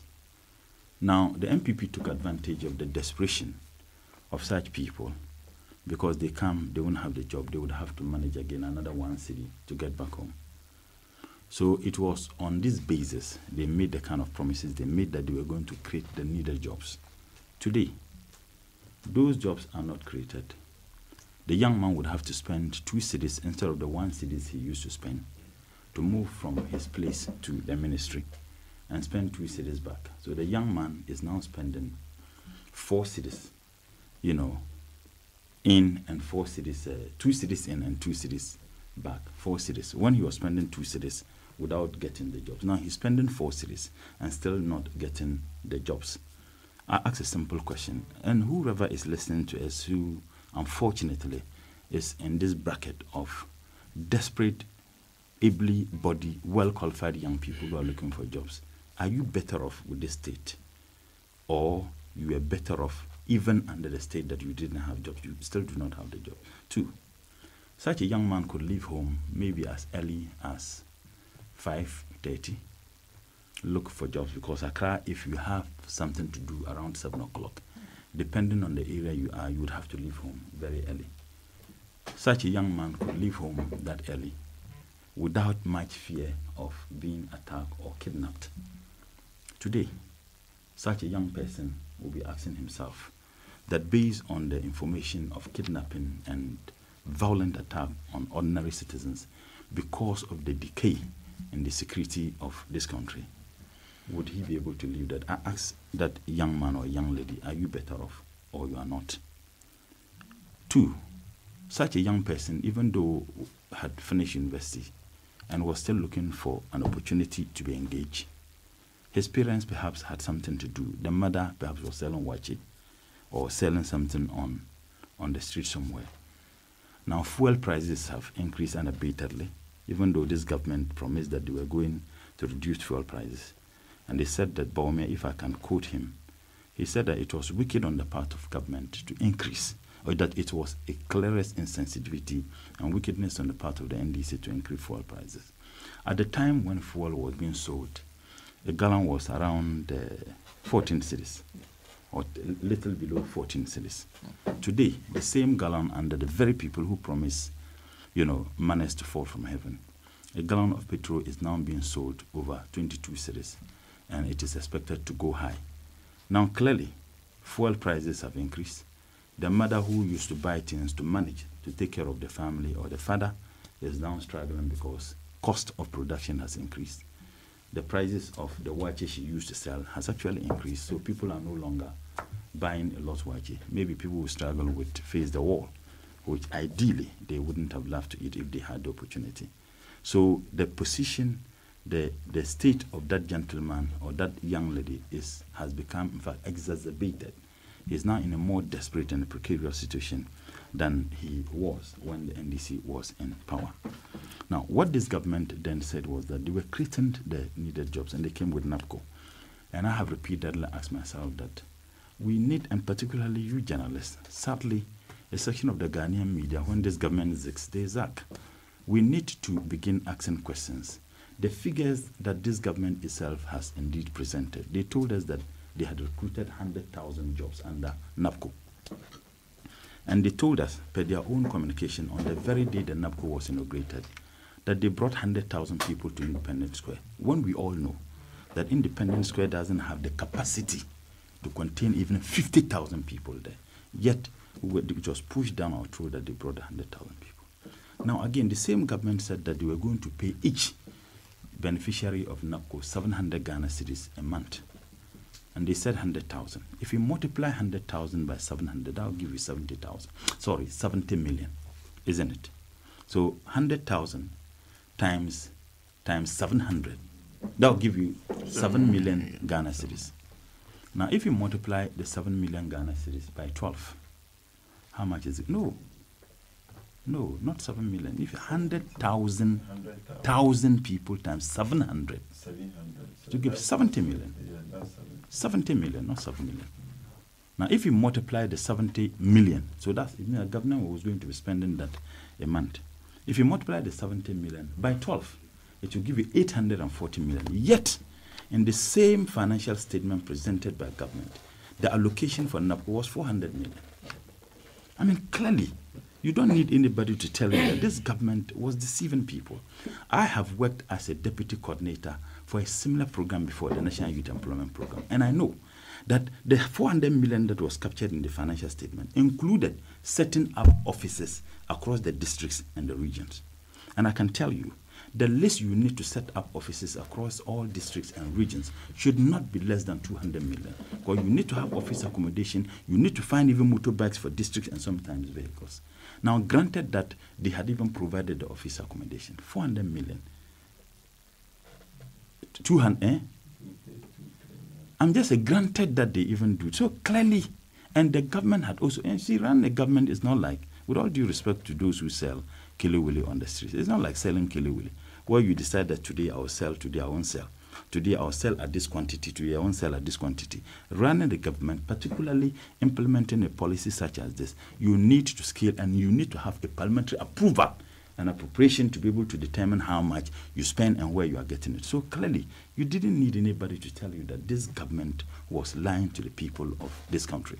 Now take 2019 budget and tell me how much is being found in the 2019 budget against the implementation of the NAPCO, where they maintain that 100,000 people are still going to be employed and as where recruited and are going to be paid. So clearly this government is lying to the people of this country. And you journalists are not interested in asking such questions. Look, the NBC engaged 110,000 in 2016. And I say this because there is evidence they were actually on payroll and they were being paid. Now, if you look at the communication service tax, which Prof. Millers decided of blessed memory, that part of the money should be used to take care of the youth employment program. Now, what President Muhammad did was that they increased it to about 85%. Now, when we were leaving office in 2016, we had those in sanitation, 65,000 on payroll who were being paid, and 45,000 was on the other model. So if I say that we recruited 110,000, there is evidence to it because they were recruited, they were working, and they were being paid. And the budget supported that. NDC government handed over 300 million Ghana cedis cash to this government. And the monthly, percentage of deduction of the communication service staff comes to this program. I don't know why people are not finding out from this government why youth employment is not recruiting. And those who were recruited under the NDC in 2016, all of them ended their contract with this government in 2018. Because it's a 2-year contract. They haven't renewed any. This government itself, in their official communication, told us that they engage only the youth and community policing, who they call the Zoom police. Once again, that information, they lied to Ghanaians. They said that they had recruited 15,000 people. And the training was done at the same time. When we know, and from my experience and work with NYEP, when we were recruiting these people, all the police training depots across the country have a maximum capacity of 5,000. So for government to say that they recruited 15,000, that is an outright lie. And in fact, the maximum capacity of 5,000, they don't even take to maximum capacity because of the challenges therein. So clearly, the NYEP recruited only 5,000. Let's even give them the 15,000. Where is the money that comes from the NYEP? What do they do with the money? Is it a matter of creating a policy? In any case, the youth employment was the creation of President Kufuor. Nana Addo simply doesn't want to have anything to do with it. He wants to come up with something. And that demonstrates his uncontrollable ego, even among members of his own government. Because he could have just continued with the pride. Yes, we started it anyway and make it look better. The NYEP leadership are complaining. They may not admit this, but in private they complain to some of us the challenges and the frustration they go through. Now, I can't fathom why on earth any government, and Dr. Omani said Kinky party. Doctor, the saddest aspect of what they did on that day was the very day when we lost over 50 to 70 compatriots of ours. That was the day. I am telling you, some countries of our sympathies, of course, to the Bree family, and we pray that those who are injured, they are recovered quickly. New Zealand, you had 50 Muslims who were killed. The leadership of that country, is not a Muslim. They had to address the entire nation. In some countries, 10 people, in such tragic fashion, you have to address the nation. And even if you had a program such as that, if you were so sensitive to the plight of Ghanaians, you would have called off that program and sent a signal to the Ghanaian people that you cannot go and be having kinky party when almost 70, I'm told the police, by their official report, they are now saying that about 55 people confirmed dead. 55 people. And that is the official figure I would want to work with. When 55 of your citizens died in a manner that indeed brought sorrow to everybody, this senseless government didn't give a hoot. And they went ahead with that. And for me, Doctor, that makes that kinky party extremely worrisome because they were aware. In fact, all the media houses had, even if you had planned it, the cost of postponing that and sympathizing with people in this country. When the president had the cost to address this nation because people raised legitimate questions about that insensitive and senseless agreement they had with the U.S. government, the president addressed this nation. And what did he do? He insulted every single individual and organization who disagreed with that senseless arrangement they had with the U.S. government. And I am particularly worried. They had a Kinga party, and they had a party to announce borrowing money and telling us that it was oversubscribed. You don't need anybody. And Doctor, you can prove me wrong or right. The reason why we had the oversubscription is very simple. The Fed, the Federal Reserve of the United States of America, had actually met on the very day the bonds were issued and took a decision, because their minutes are published, and took a decision that they were going to halt the interest they had. And once they do that, people know that the interest served as an attraction, a growth pole that made people globally wanting to invest in the U.S. Federal Reserves. So when the decision is taken to hold that, they began taking their money and looking at emerging economies. That explains the reason. That is and nothing. When we had ours in 2016, for which reason it was an interest of 10.7, was because there was a fall in oil prices. And the Emiratus, who indeed have invested hugely even in the U.S. Federal Reserves and others, began taking their money, and that was the reason. So it's not any rocket science. And in any case, Doctor talked about some of the reasons why the cedi loses its value. I agree to a very large extent. But Doctor, when the fundamentals of your economy are weak, the exchange rate will expose you. The simple question I asked Dr. Bawumia, yes, and I don't know, I mean, he has become a damaged product. To be fair, yes, in fact, with all due respect, my senior brother, Dr. Bawumia, I am quoting you. I am saying that the fundamentals are still weak. Nothing has been taken to confront the fundamentals. And Dr. Mani put it amply. Look, what the NDC did, we live in a country that is hugely import dependent. And I remember at that time as a deputy minister for trade, I said, look, you don't do politics with the value of your currency in a country that is hugely import dependent until such a time you are able to indeed control that. Look, what Osaji for Dr. Kwame Nkrumah, and I have been telling people, we had 3 state-owned industries under the so-called colonial criminals. When we gained independence, it was increased to over 13. What did the MPP do? When they came to power, their forebears, what did they do?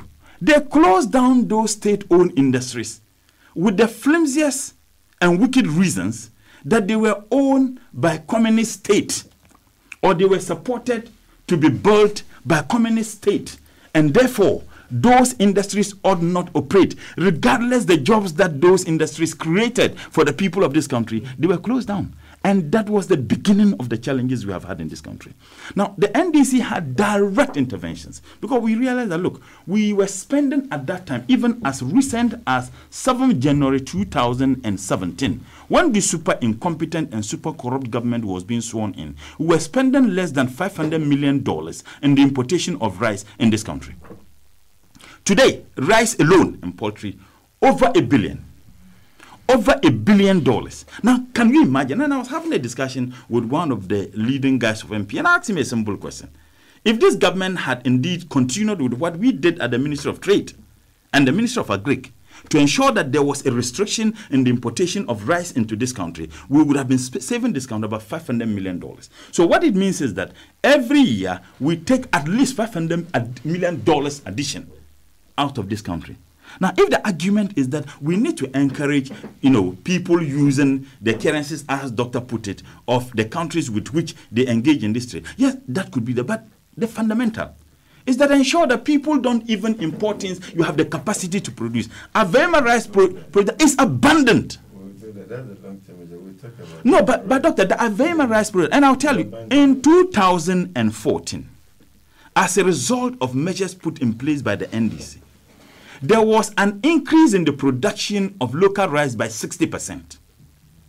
And there was a reduction in the importation of foreign rice by 40%. You don't need Archimedes or Aristotle or Plato to come and tell you that there was a direct correlation between direct government policy to boost the production of local rice and a direct government policy through education sensitization so that people can build some interest in the local rice that was produced. Because if you have a reduction, an increase in local rice by 60% and a reduction in foreign rice by 40%.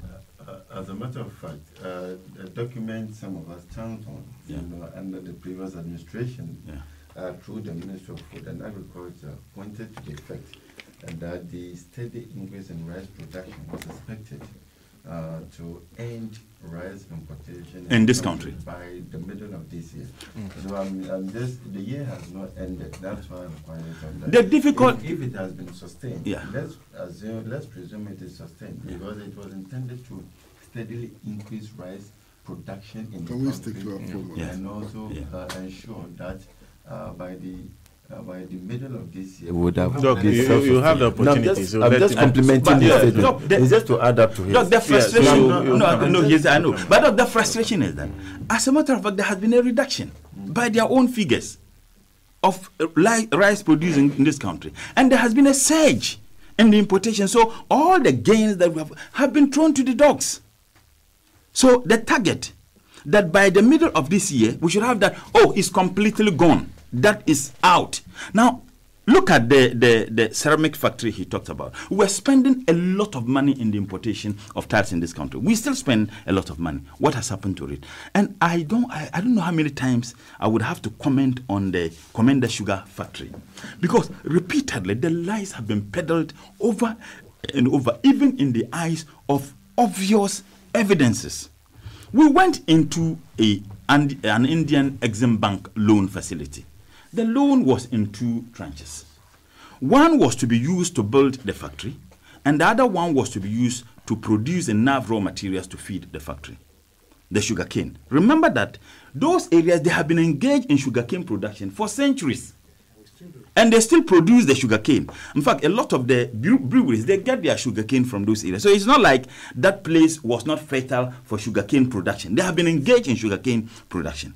And you remember that there was a factory there already, a sugar factory that was already existing there.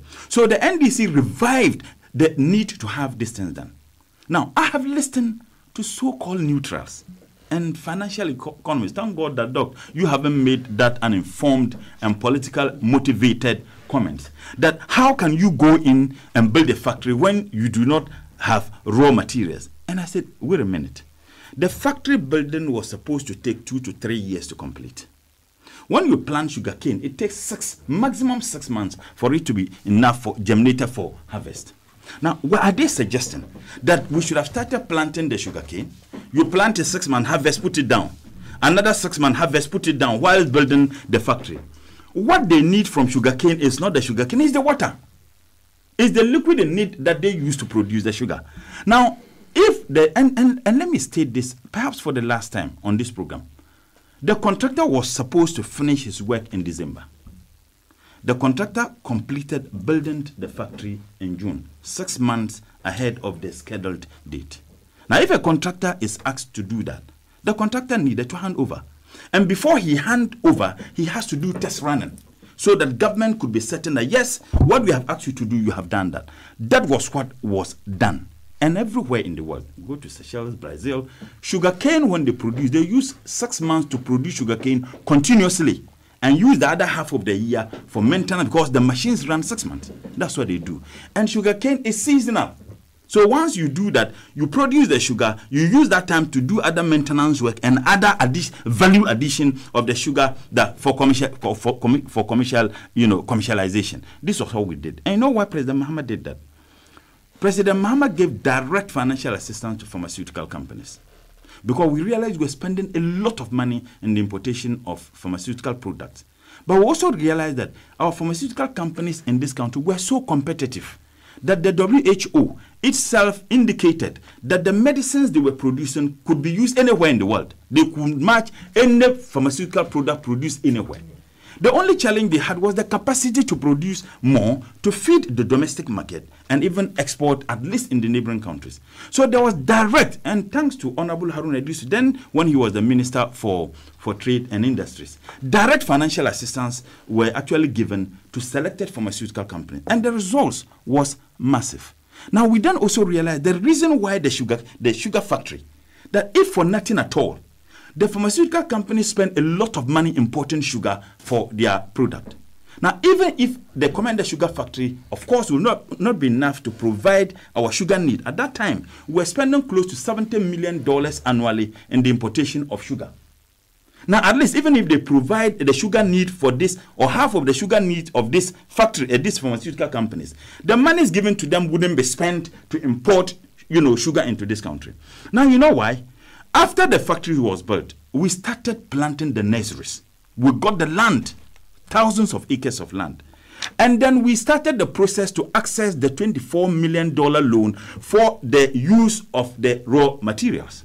In October 2016, on the floor of Parliament, we took the initiative and approved the loan facility. October 2016. You can check from the parliamentary handout. Why is it that this government has failed to access that money? 2 years, in fact, more than 2 years after the loan facility was accessed. You know, it's simple. The people of Central Region are undeserving of the sugar factory. They are undeserving, and I'll tell you why. When we started, the entire minority MPP held a press conference. Their opposition to the establishment of that factory was not hidden. And in the press conference, they said certain things that were even shocking. They said that even the factory is closer to the sea. And that one would do it honestly. They said this. So I'm saying that people should begin asking them, why have they refused to access that loan facility, which was approved? Now you see, some media houses have gone there and said, look, the machines and the equipment are rotten. Now, could you imagine? So when they sit down and tell us that the reason why the CD is losing its value because of Nigerians and other things, that is absolutely balderdash. Of course, it can have an effect. But these are things you can control. That we have already spent money, we are paying, we'll be servicing this loan facility, access it, get engaged in the production. At least they will take care of our sugar needs as a country.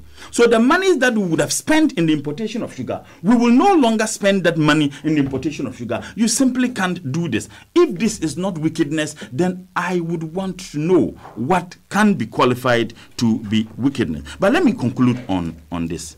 Look, as a deputy minister for trade before, I know the challenges that industries face on the issue of the energy crisis that we had. And I can tell you, like Doctor said, and the two doctors have all indicated, that there were major steps that were taken. And I listened to Honorable Adongo on my way here. All our energy needs, but I'm not going to bore you with what we needed and what the NDC did. I just want to tell you the indebtedness of ECG, what the NDC did. We had the Akusombo, which had a capacity of 1,120 megawatts, yet they were producing at 360. You had Pong, which had a capacity of 180, and they were producing at 60 megawatts. You had a Bui, which had a capacity of 400, and they were producing at 200 megawatts. So the NDC then realized that this was hydro, that our energy needs were hugely dependent on hydro. So what did we need to do? We needed to move from hydro to thermal, because that one, it is not seasonally or reason or water level based. So NDC went in for Ameri, Car Power, and AXA. And all these things were supposed to give us and Amanda, Amandi, which they will call it, which is supposed to start in June 2000.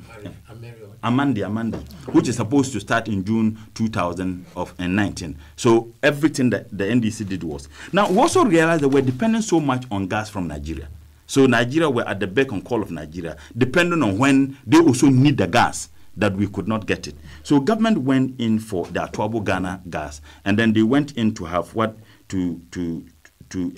project that they started, which was supposed to give us about 150 million, standard cubic feet of gas, and at least which was going to help each day.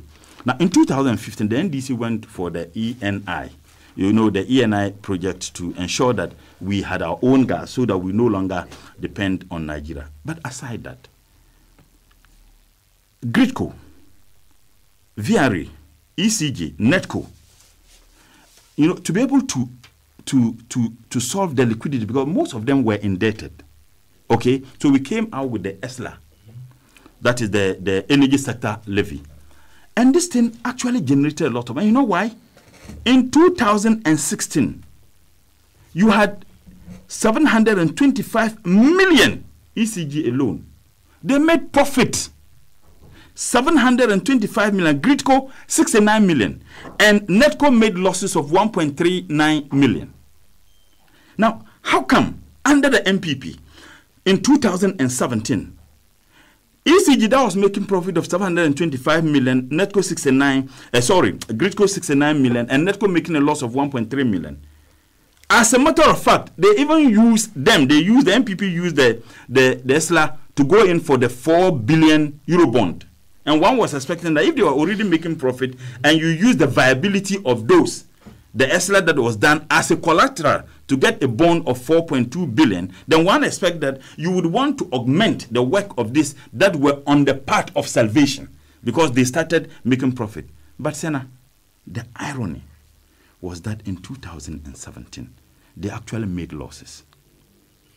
They actually made losses because ECG made a loss. In fact, they made a loss of 521 million. From 725 profit to 521 million. Greatco made a loss of 31 million. And Netco, which made a loss of 1.9 under NDC, now made a loss of 10 million Ghana cedis. So clearly, you don't need anybody to tell you that these people are fantastically not only corrupt, but absolutely, and legendarily incompetent. And that was precisely what they have done. And the energy need, the cost for the production of energy has a direct effect on the cost of production by companies, either foreign or domestic. And by extension, it has an effect on the pricing, because you would want to make profit, and the profit is just cost of production and price. And once the cost has increased, pricing has increased automatically. It's an indirect cost. It has an effect on every single thing in the economy. So you don't need anybody. So I guess these are the fundamentals Dr. Bawumia is not appreciating. Last point on this has to do with the import charges and levies. And the NDC captured that in their press statement. The NDC implemented the trade facilitation, which Dr. Bawumia less than 4 months came out and lied, with all due respect to him, to Ghanaians that paperless. He didn't even understand what he was talking about. We have nothing like paperless. It's just trade facilitation, automation of all the agencies operating at the port into a system. So that one, it reduces human to human. It expedites action in terms of good clearance, either for export or for import. It does all those things. What the NDC did at that time, the NDC came out with this because for 8 years, the passage of the Trade Facilitation Bill and the Trade Commission Bill eluded the MPP. The NDC, and I proudly moved this motion. We passed this. And before we do that, there was a committee set up at the ministry. Ironically, the current Deputy Minister for Trade, Carlos Ahinkra, represented the freight forwarders. And they complained that you needed to go through a lot of places to have your goods cleared.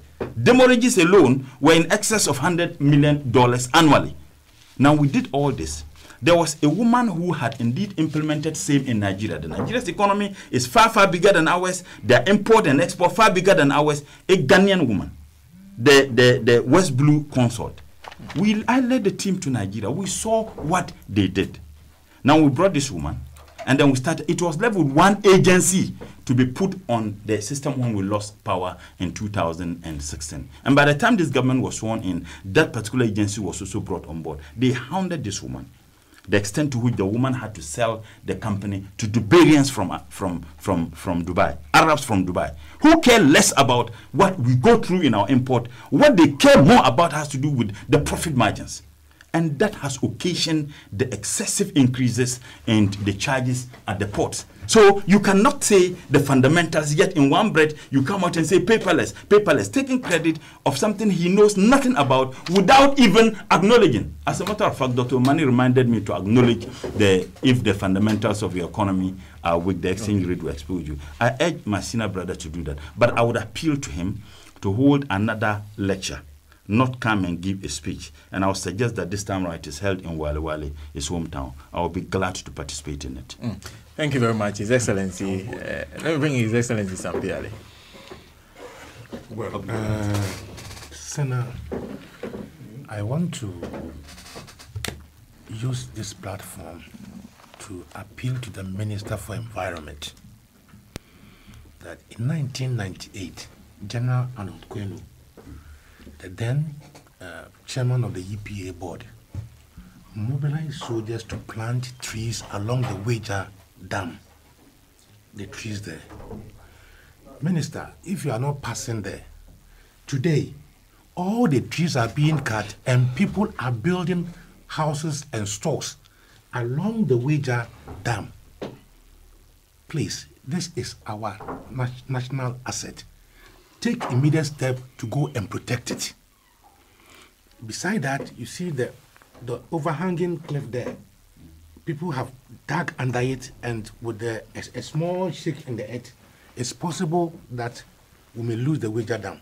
So, Minister, I'm begging you, go to the Wager Dam and clear all those developers along the way down. Doc, it is not the style of this program to disagree with other panelists. But instead of disagreeing with you, I'll ask a few questions. You were on this platform saying that we are on course because our growth to GDP, all the economic theories are moving toward the right direction. If all these fundamental indicators are moving toward the right direction in economic theory, what in practice will be the result? That's my first question. Rhetoric. You can have the answer at a time. Because all the people that we have employed to manage the economy, they are supposed to be backroom engineers, economic engineers, to work noiselessly so that we as citizens would have our peace of mind, our happiness, isn't it? But the question is, are the people of Ghana having their peace of mind? Are the people of Ghana having accommodation? Are the people of Ghana having security? For me, as a Ghanaian, there are a few indicators that I look out for. That is, those of us who have seen a little bit of Ghana, when Dr. Kwesi was going to read his budget, we were not interested in the IMF indicators. We were only interested in one thing, the price of fuel. Because the price of fuel affected everything we did in this country, and it still does. Not so? Okay. For me, as a Ghanaian, the price of the cedi is also very important to me. Because if I have to pay my school fees, then I was a student, I have to pay my school fees outside. Or Dr. Amani decided to do another master's. He has to pay his school fees in what? In dollars. So we were all interested in dollars. And that was one of the reasons why Achampon removed Buzia, because of the depreciation of the city. You remember that? Yeah. Okay. Are these your fundamentals solving the city exchange? Doc, yes. I beg you. Yes. I beg you. Would you like me I said no. Rhetoric. Because you gave the answers, and I want to give the street man interpretation. Because me, I'm from the village, so what I understand of the economic theory is what I'm asking. Doc, yes. All these things you have spoken about, is it changing the rent at Sukura? Is it changing the rent in dollars at Osu? Doc, I am a socialist, and I know that we have ideological reasons why we are where we are. Because I don't know of any developing country who started right from the word go with capitalism that have succeeded. No. And even as at the time today that I'm speaking, the competition in ideology between socialism and capitalism, who is leading? America and China. Who is going to who for loans? Chief. Yes. So if you go to school in the white man's country, and then we appoint you as the Minister for Finance to come and manage our economy so that Makenke rice and everything can be bought easily, then all you can do is to borrow money. Doc, I'm asking you, the money that we are borrowing, is it part of the non-aid portfolio? Are the loans we are taking, are they to be taken outside the concept of Ghana Beyond Aid? I'm asking you, Doc. Good. You have been employed as Minister for Finance, isn't it? And you decide that you would end an IMF program. What was the IMF program for? to put economic discipline on our country so that we can get to a certain level we can breathe. Because from the HIPIC, we went back to all those things. And then when on the day the IMF says that, oh, today the program has ended, and you yourself know that you have triggered Article 48, isn't it?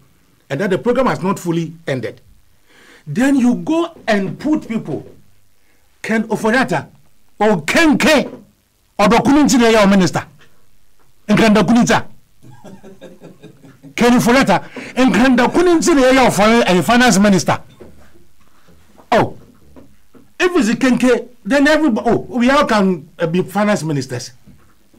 Oh, Ken K, and Ken the Kun. Abaye, Ghana, when Rwanda is celebrating satellite into space, you are celebrating borrowing against your own economic principles and models. You are celebrating, okay? When you were talking about the accident, I really wept. Because you remember when Anadu was campaigning and the NPP lost somebody, he left the campaign and came to when 55 Ghanaians have died, it's of no importance to him. What is important to him is OKK or Dokun. Doc, I'm saying that ideologically, I don't accept what you are saying in majority of the things that you said, even though I admit some. You said the Nigerians that are here are sending dollars. It may be true. What about the dollars men's gold has taken away? The monies of the soldiers, all the people men go put together, and then he's gone away. The last time, on a Saturday, he was going to court in Dubai, isn't it? And that they have, even to add insult to injuries, they have sent Ghanaian lawyers to go to wait at the court. So as soon as he was decided, then we would arrest him and bring him. Where is men's gold? They spend the taxpayers' money. Doc, where's men's gold? How much money hasn't men's gold exchanged and gone away with it? You remember he was using a jet plane, isn't it? So where is the jet plane? Which airport did men's gold leave that we don't have records? See, Asamo Kuimo. So don't come and play Kenke economics. What is the salary of workers today? In all the changes that we have spoken about, from the CD dollar, whatever we have spoken about, what is the rate of exchange? The rate of change in the worker salary? And I'm scandalized about my own TUC, that workers are still paying their dues to be protected. You sit in this country, TUC, bank workers are being dismissed. You don't say anything. Ghanaian banks are being collapsed. You don't say anything. Yet you expect people to pay their dues to the TUC. I am ashamed of my own TUC. In those days of Frank Atabin, Oklu, and the rest of them, Ghanaians would have had a better deal from the TUC. Look, are you not sure that political irresponsibility is part of the problem? Political irresponsibility is part of the problem. In this country, you have politicians insulting each other or being corrupt. You have politicians instigating their followers to insult the other party. When the international community reads every day our newspapers, Sampi Yale is a thief, the Osimesi is corrupt, the former president, what does the international community, the investor community, what did they pick out of this? You are an economist. Does it add to the confidence they should have in the economy? Doc, you say you are celebrating your achievement. They call it hat-trick, isn't it? Hat-trick. Okenke. Okenke Odokun. When you said your bond has been oversubscribed, in simple economic theory, when there's more, the price is what? Less. Isn't it? So when your bond has been oversubscribed, is it not the time that you have lower coupons? Is it not the case? Are you having lower coupons comparatively to other West African countries? Lower subscription. In some cases, when your coupons are high, people rush for it. Yes, they rush for it under certain circumstances. Most of the time. But not this one. Community. You see, when Chief. the coupons are high, they leave those with lower coupons. And they come. But why is it that you are overpricing your coupon? That's the question to answer. Why are you overpricing your coupon? You understand? There's nothing to celebrate about. I am beginning to believe that very soon, very, very, very soon, if you don't take care as a country, some responses will be very unacceptable. But if you don't take care, Dr. Bani Bwama, I've lived in this country for a long time. All the things that we are toying with now have been the reasons for coup d'etats in this country. This country. Exchange rate, this and that, and that and that. But thank God, let's thank Rawlings for ending coup d'etats in this country. How did he? Because when he reaches your turn, he says that. You see, but thank God the armed forces are no longer, thank God the armed forces are no longer interested in having coup d'etats. But the things that are happening in this country, Senna, if you are on the street, those who sell the petty things, you can see anger. Anger. Especially one day, I was driving and it was raining. This young man attempted to tamper with my wiper. I said, my friend, don't do it. It's not spoiled. He just came, about 10 of them. He said, Infante,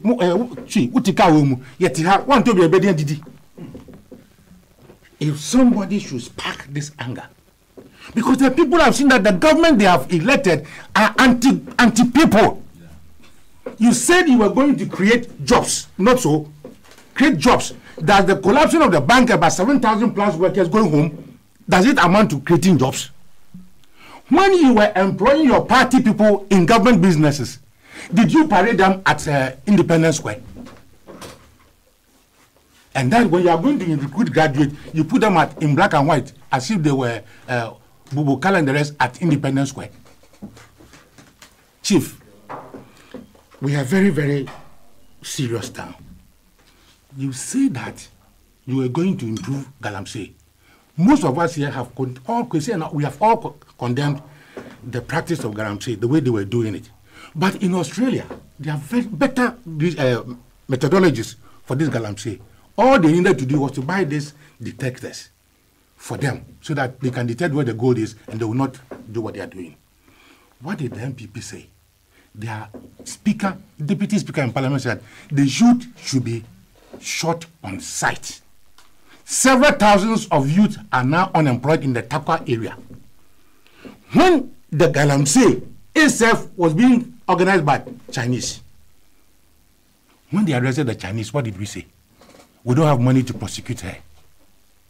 You arrest your own people, we prosecute and jail them, those young people. But when you arrest the Chinese, you say we don't have money to prosecute her. That Aisha is gone. But her people are still operating. I don't want to go to the Charles Bishu video. But these are the things that ordinary Ghanaians, they see. They see.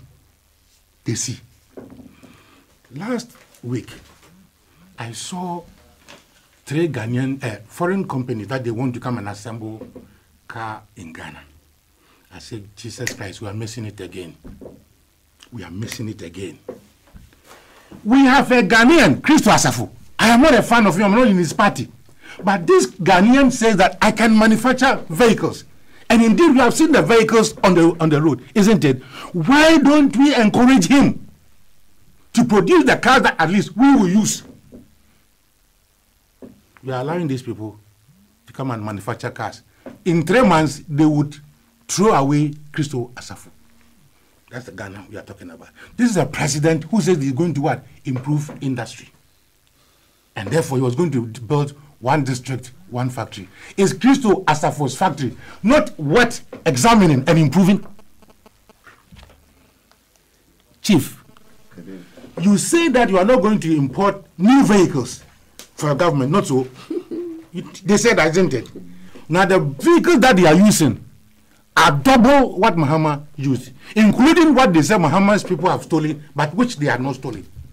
But the vehicles that the ordinary members of the society will use, that is the Ayolelo buses, Where are they? Doc, about 300 of those Ayalulu buses, where are they parked? Parked. These are the vehicles ordinary Ghanaians will use. That's why you are not interested in putting them on the road. You are interested in keeping them under lock. Meanwhile, you ride on your four-wheel drive. Stand in your village along the Cape Coast Road and see a convoy of 40 SUVs. Hum, hum, hum, hum, hum. Are you for the people? Look, I am just asking you. I am just asking you. I think this country is on a way up a cliff. Because if you read our budgets for the last 2 years, 3 years, all they talk about is Abosu spare part dealers. Abosu spare part dealers. And that was the main business of Abosu spare part dealers. Importing what? Spare parts. For what industry? The spare parts they are importing for what industry? Cars, isn't it? So we are increasing the number of vehicles on our road. We have not improved the size of our road. We have not improved anything on the road, but rather we are importing more spare parts for the cars to be on the road. And all our industrial economy is on Abosu spare parts. Is this what this president promised us? Where are the factories? Where are the factories?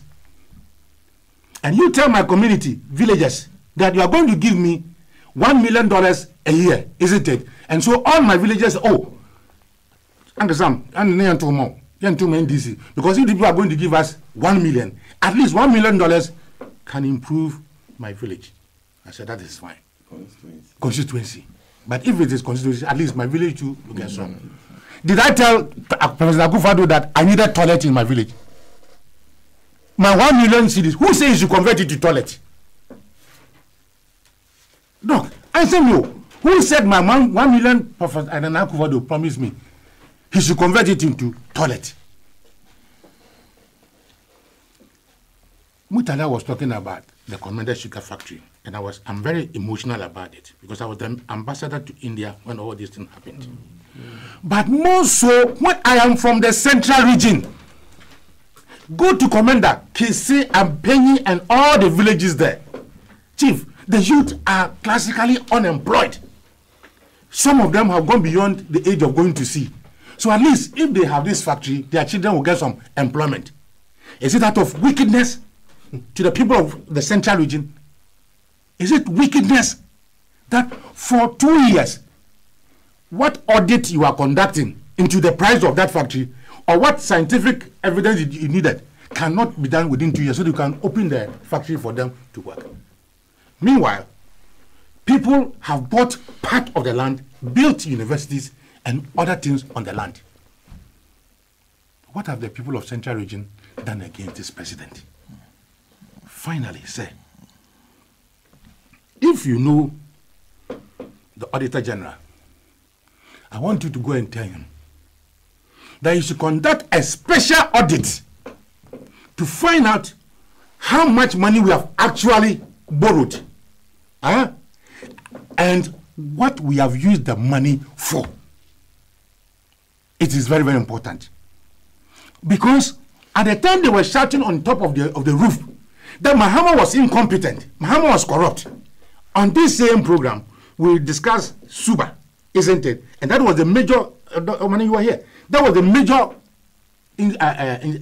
accusation against Mahama. We told them that at that time, Suba had done 11 million. They didn't listen. Suba, Gida, Suba. Do you know that we have paid them compensation, damages of about 600 million? Suba, we have paid them. Let the Auditor General tell us what they have used our money for. Because at least Mahama built the Menkashumba, what rich, isn't it? Isn't it? It is there. Now it is yielding revenue. Am I lying? The airport that they said Mahama was a Photoshop. Now foreign exchange is coming in. What is it that the people of Baoleshi Legon and those in Medina have done against Mahama Akufo-Addo that he cannot be sensitive to their health to go and open the Legon hospital. Yet, when there's a by-election, you send your people to go and campaign. You don't care about the health of the people of Baulishi. You don't care about the health of the people of Legon. Look at Legon, the community, how it has expanded with that small hospital, Legon Hospital. And somebody built that hospital for you. You said, I won't commission 2 years. For what reason? Wickedness. This country, this government is anti-Ghanaians. Because he can look at our face and say, these people are anti-Americans. One, it's a president that consciously divides this country into one and a yang. Is that the president we voted for? Is that the president we voted for? Mr. President, tell Ken Oforiatta that it is not for Kenke that we are elected, we are paying him. 124 ministers, 275 chief executives, council of state members, special assistant, chief. What is you are an economist, and I want an answer next week. What is the cost of managing this country of less than 30 million people? What's the cost of managing this country? Yet, at the end of the 4 years, we'll go back to the same people we have been so wicked to. We'll go back to the same people we have denied them access to health. The same people we have denied them access to good drinking water. What is your business, Mr. Akufo-Addo, in saying that fertilizers that were to go to the poor farmer for cultivation of cocoa, and we have imported the fertilizer with your own money, isn't it? Isn't it? Then you decide that you will sell the fertilizer to the cocoa farmers. In addition to that insult, he said somebody should do an audit of the cocoa roads. Alai. And for that matter, the cocoa roads have been terminated. Ambassador, please wrap up for me. I'm going to wrap up. Yeah. I'm going to wrap up. But I wanted to let you know how insensitive, how anti-Ghanaians this government is. You said you're going to give employment to the youth. All you have done is to create vigilante groups and bought guns for them to kill for the Ghanaians. Thank you very much. Thank you, Mr. Pratt.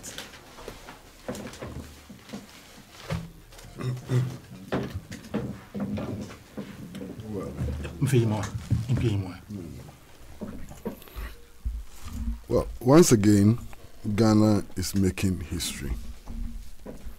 And indeed, yesterday, Ghana made very significant history. For the first time in the world, Ghana celebrated in grand style an exit from an IMF program. A party was organized at the Ministry of Finance to celebrate three things. One, exit from the IMF program, the so-called oversubscription of the Eurobond, and thirdly, the appreciation of the cedi. When I saw photographs of the celebration, they looked absolutely weird. Now, one, it is this government that decided to extend the IMF program. This government, without prompting from anybody, decided to extend the IMF program for 1 year. If quitting that program, that they, with their eyes open, their brains still ticking and so on, extended for 1 year, deserves celebration. Why did they extend it for 1 year? I mean, the thing is so horrible that when you leave, you have to celebrate it. And they took us there for 1 year. I mean, incredible. Now, we are being given the impression that we are being saved, from the IMF and so on. The same day that the celebration was going on, the Ghanaian newspapers reported that we had secured a loan of 185.2 million from the same IMF. And really incredible things are happening. I mean, sometimes I wonder whether we are living in cuckoo's land. You understand? Now, the Eurobond. As for Setekbe and his people, they don't know how to blow money at all. Because I recall that Setekbe and others also went for Eurobond. It was oversubscribed. There was no party. In fact, what they got in return were insults, damning condemnations, that they were over-borrowing. Now, we go to borrow using the same things that Setekbe and Co. used and so on. We have the same oversubscription as happened under Mahama and Setekbe, and there's a party to celebrate.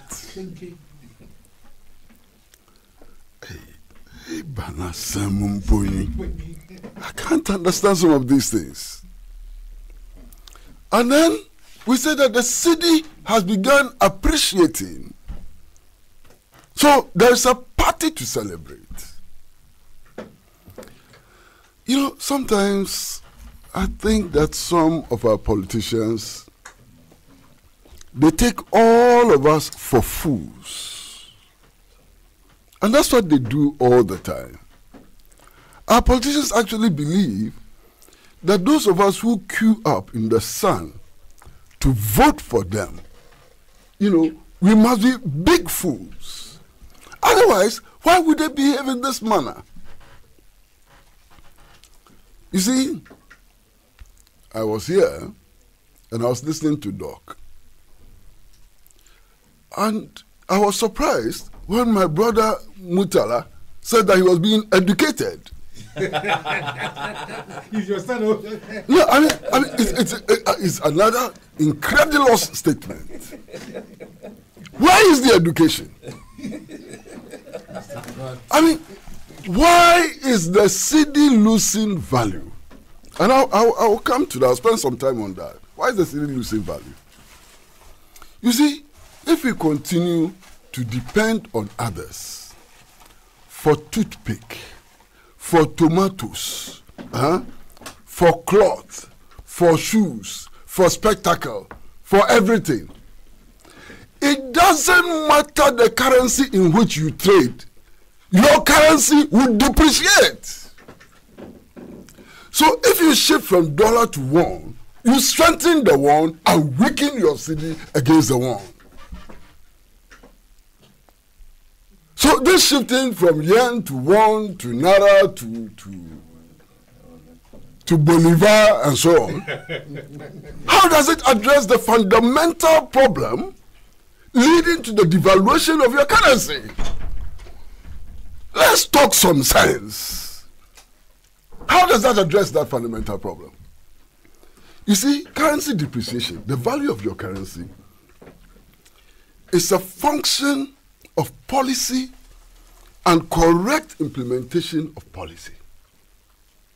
It's a function of international trade. You understand?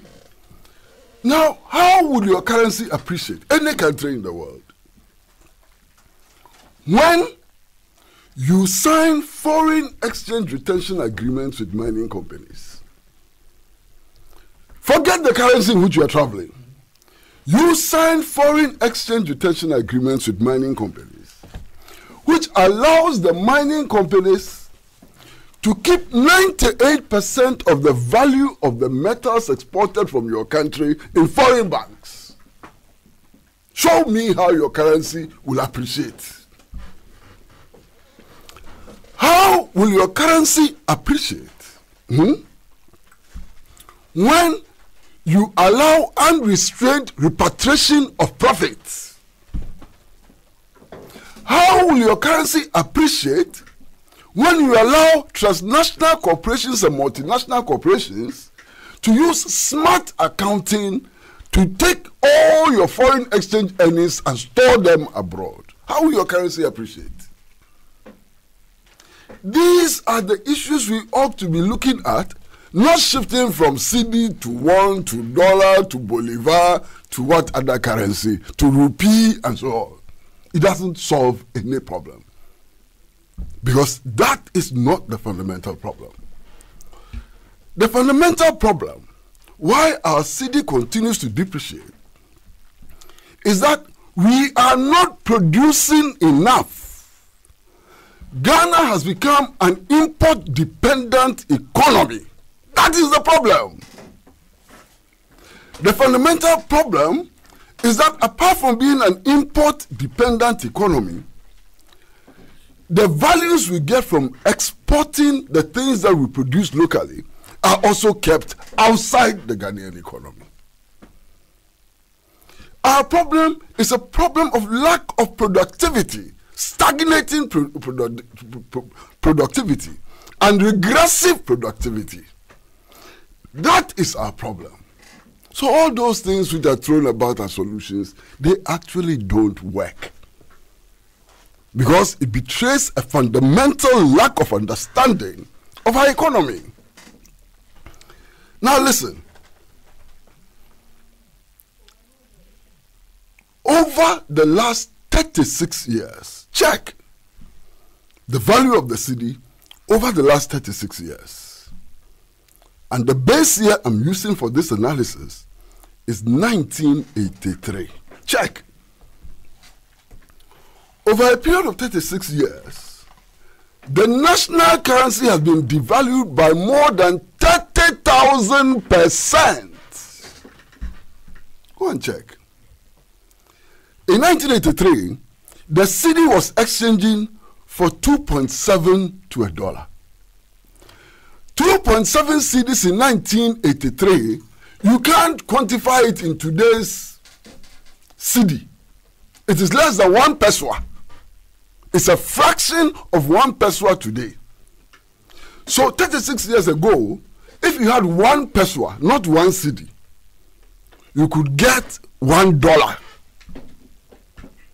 Today, you need 5.1. As at yesterday, the cedi was exchanging at 5.1. You understand? To be able to get $1. If you do the calculations properly, your cedi has depreciated, has devalued by more than 30,000%. Now, you know, under President Kufuor, there was a very simple thing which was done, which was as useless as what we are doing today. What did we do? We knocked off a few zeros and claimed that now the cedi was exchanging at 1 to 1 and so on. You have knocked off zeros. Like today, we can do that. We can knock off all the zeros. You understand? And the cedi will be exchanging at 1 to the dollar. But the value is the same. When the Kufuor administration was knocking off zeros to make the cedi look attractive, 1 to 1 and so on, we said it was not a solution to the problem. Now, from Kufuor to now, how long is that? We have moved from less than 1 cedi to a dollar to 1 cedi to a dollar to 5.1 to a dollar. Calculate the rate of depreciation. So, de-denomination or whatever it is, redenomination or whatever it is, did not solve the problem of depreciating value. What it did was to create the impression, to fool the people that the cedi was appreciating when indeed the cedi was depreciating. Now, let me tell you an old Soviet joke. Those of you who are familiar with Russia and so on, with the Soviet Union, will remember this joke. There were 3 leaders: Stalin, Lenin, and Brezhnev. And they were traveling on a train. And the train got stuck. So the passengers went to Lenin and said, "Lenin, the train is stuck. What should we do?" And then he said, no problem. If all of us cooperate, we can push the train to move.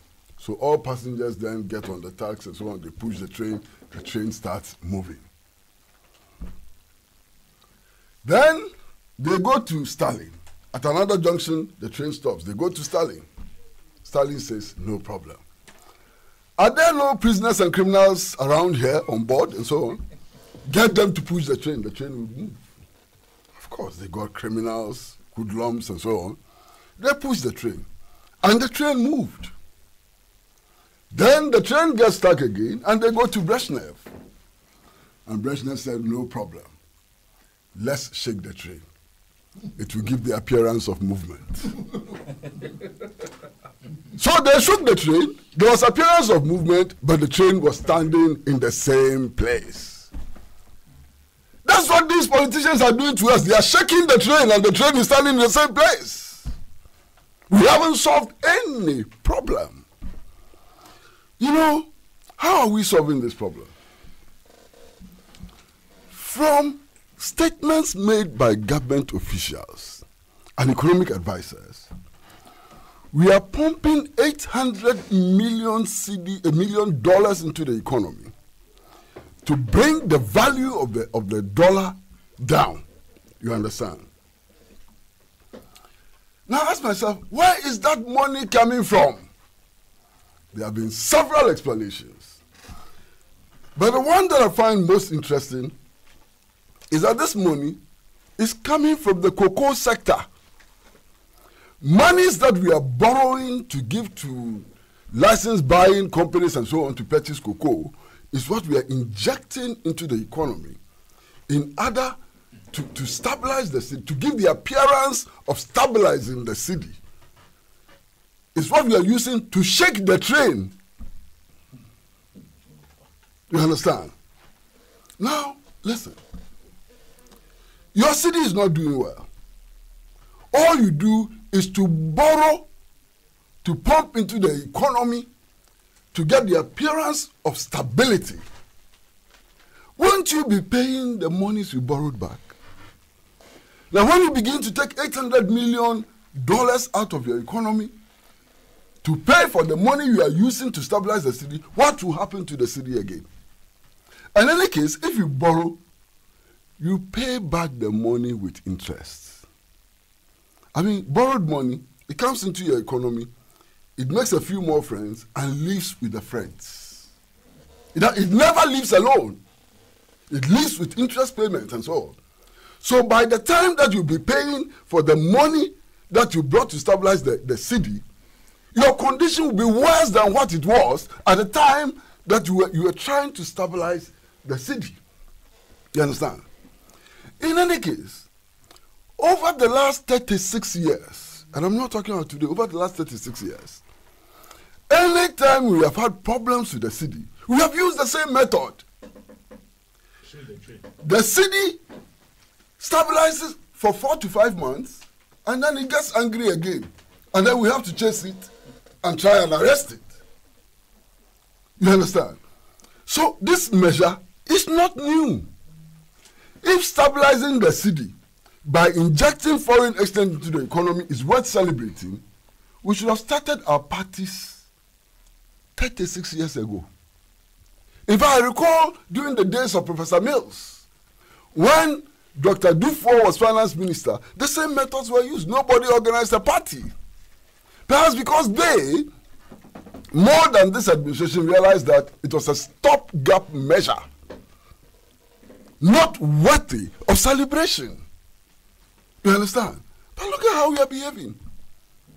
Incredible. The managers of our economy are demonstrating that they have no understanding of the push factors when it comes to the value of the city. And let me show you one. Master, apart from the functional issues of production and productivity and so on, there's another element of currency speculation. You understand? Currency speculators in our sub-region do not distinguish one country from the other. They operate in Nigeria, they operate in Togo, they operate in Benin, they operate in all of the countries. And the borders do not matter to them. Now here we are, foolishly announcing to the currency speculators that we are going to pump 800 million into the economy to stabilize the city. You know what is going to happen? They are zooming in on Ghana like flies. And in a maximum of 4 months, mark it on the wall. I am telling you today, mark it on the wall. In a maximum of 4 months, currency speculators will scoop all the 800 million out of the Ghanaian economy. Because they're always watching to see where it is cheaper to buy currencies, to maximize their profits and so on. So in a period of 4 years, all these malams and alhajis who are the sheikhs of speculation, currency speculation and so on, will become fabulously rich. And the cedi will start depreciation again. You see, my brother, I can tell you that the cedi, given the measures that the government has announced, will gain value very quickly. I would not be surprised if in a matter of 2 to 3 weeks, the cedi stabilizes around something like 4.8, 4.9 to 5 cedis to $1. It's going to happen, no doubt, in the next 3 to 4 weeks. But mark it, in 4 months' time, in 5 months' time, the cedi will start ferociously depreciating. And by the time we wake up, the cedi will be heading towards 8 cedis to $1 very soon. Why are you wasting our time? It's a complete waste of time, waste of resources and everything. And we know that it does not work. Look, yesterday, I was doing the same analysis on another station. And I said, look, it is absolutely foolish to blame the Akufo-Addo administration for the depreciation of the cedi. And I mean it. In much the same way that it is senseless to blame the Mahama administration for the depreciation of the cedi. Because they are not the people who pushed us onto this path of neoliberalism, reckless neoliberalism, which is destroying everything in its path.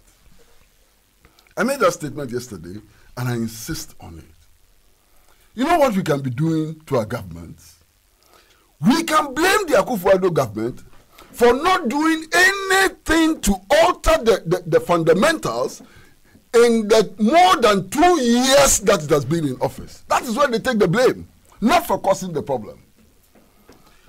They take the blame, listen to me very carefully, for deceiving us that the cedi has been arrested, or the dollar has been arrested, given to the IGP, and has been put under lock and key. When indeed, the cedi, the dollar was trotting on the streets. Everybody can see that the dollar was trotting on the streets. Vice President came and told us that he has arrested the cedi. So we can be very angry with the Vice President for deceiving us. We can be angry with the government for not taking measures to ensure that the value of the cedi is preserved, or it appreciates and so on. Now, the other reason why we can be angry with them is that it was their promise. It was their manifesto promise. That's the other reason why we can blame them. There's a third reason why we can blame them. And the third reason why we ought to be blaming them is simply the fact that they know that what they're doing is cosmetics. They know that they're only tinkering with the problem. They are not solving the problem. They know. If they didn't know, you can excuse them. But they know. Now, why do I say they know? Am I the person who told Dr. Bawumia to go and say that when the fundamentals of your economy are weak, the exchange rate would expose you? He said it. So he knows. He knows that it's the fundamentals of the economy which are weak. And anytime your cedi runs amok, it shows that your fundamentals are wrong. He said it. I didn't say it. Now, so I am absolutely surprised that with this escalating depreciation of the cedi, we are still being told that the fundamentals are good. So if the fundamentals are good, why did Alhaji, His Excellency Dr. Mahmoud Bawumia, tell us that when your fundamentals are weak, the exchange rate will expose you? So that time you didn't know what he was talking about. He was talking by heart. I don't believe that he was talking by heart. Dr. Bawumia was not talking by heart. At least he has gone to school small. You understand? At least he has studied economics, kakra, and so on. So he knew what he was talking about when he says that when your fundamentals are weak, the exchange rate will expose you. Now the fundamentals are very, very weak. And that is why there's this big time exposure. Then you get this big time exposure, then you get all kinds of spokespersons. And you can say, oh, as for the fundamentals, they are good. The gross domestic product is very good. Debt to GDP ratio is very good. Inflation is fantastic. This one is fantastic. So what is the exchange rate exposing now? The exchange rate now is exposing good fundamentals. But under Mahama, the exchange rate exposes bad fundamentals. Let's be a little consistent. Let us assume that the Ghanaian people who listen to us are also a little sensible. We may not have gone to Harvard. We may not have gone to Legon and so on. We do not have PhDs attached to our name. But we are capable of thinking. We are capable of recognizing inconsistencies in people's attitude and statements and so on. We are capable of that. And they should give us that respect.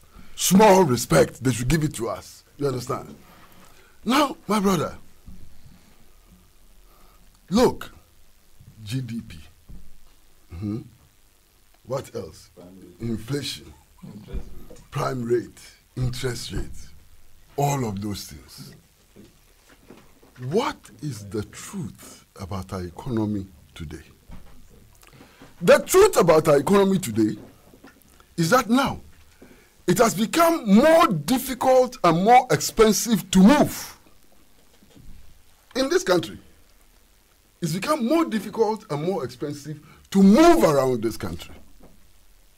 Transport cost is high. So GDPO, PWZ, KEB, whatever. The fact is that it has become more expensive to move in our country. The other fact is that eating, putting food in your mouth and swallowing and so on, eating, has become a very difficult process for many people who live in our country. Food prices are shooting through the skies. It was Joy FM which did a market survey, and you can check on the website of Joy FM. Escalating food prices. Some food prices have gone up as much as 100% in 2 years. And you come to talk to me about inflation? How do you calculate your inflation? Your inflation does not take account of food prices. How are you calculating your inflation such that you are getting very good figures for inflation when some food items have gone up by as much as 100%? When petroleum prices have gone up hugely and so on? How do you tell me about fundamentals of the economy looking good? I mean, let's face it. You understand? It's becoming more difficult and more expensive to eat. It's becoming more difficult and more expensive to move around. It's becoming more difficult and more expensive to drink water. It's becoming more difficult and more expensive to put on electric lights. And then, surprise, surprise, surprise, it has become more difficult and more expensive to educate our children. And I mean it. We are being told that senior high school has become free. Last Tuesday, I was traveling with a friend of mine who is a mechanic in Achimota. He's called Eric, Eric Jando. And he told me his experience. He said, look, now they said that SHS is free. My children have come home. They've stayed home for almost 2 months. I work. My wife works. I can't leave these little children in the house on their own. I'm worried and so on. So I take them for extra classes. 3 children, extra classes. Everyone is paying 500 Ghana cedis a month. For 3 children, he is paying 1,500 cedis a month. That is what senior high school has done to many people. Many people are listening. If I lie, they will tell you that I lie. Yes, SHS is free. But if you want, because of the green line and the blue line and the so many colors and so on, let your children stay at home for 2 months while you go to work, and you will see what will happen to your children. By the time you open your eyes, teenage pregnancy would have devastated your family. By the time you open your eye, your children will be sniffing glue. By the time you open your eye, your children will be stealing your money to buy cocaine and so on. You understand? So parents are so worried that now the new vogue is extra classes. And extra classes, it doesn't come cheap. I mean, after speaking to my friend and so on, I was talking about this, loudly and so on. And people called me and said, oh, your friend is even lucky. That 500 cedis per child per month is cheap. Some people say they pay more than that. So the reality is that today, in the face of free SHS, it's becoming more difficult and more expensive to educate our children. That's the reality. So these economic fundamentals, how can they be good when people are suffering so much? Talk to commercial drivers. Commercial drivers are crying. And I've spoken to a number of them. You understand? Today, if you drive a tipper truck, and it's time to go and renew your roadworthiness and so on, you pay in excess of 2,000 cedis because the new definition of tipper truck is that it's a luxury vehicle. Alright? Tipper trucks today are luxury vehicles. That is why last week they organized the demonstration they organized in Accra. They said they are going to extend it to other places. How does a tipper truck become a luxury vehicle? I had a friend who drives one of these Japanese cars and so on. And he was going to renew his roadworthy. He was told to come and pay 1,000 something. I was also going to renew mine, so I saw him. And he said, what is this? How can this car be a luxury car? But you know why? His car is a luxury car. Because now the definition of luxury is the engine capacity. Yes. So you can have a Maserati, which is 2.8. Yes. It will not be described as a luxury car. And it's a Maserati. And the Maserati can buy 25cc cars. You understand? The Maserati can buy 10 tipper trucks or pickups. But the Maserati is not a luxury car. That's their vehicle. The Maserati is not. The Lamborghini is not a luxury car.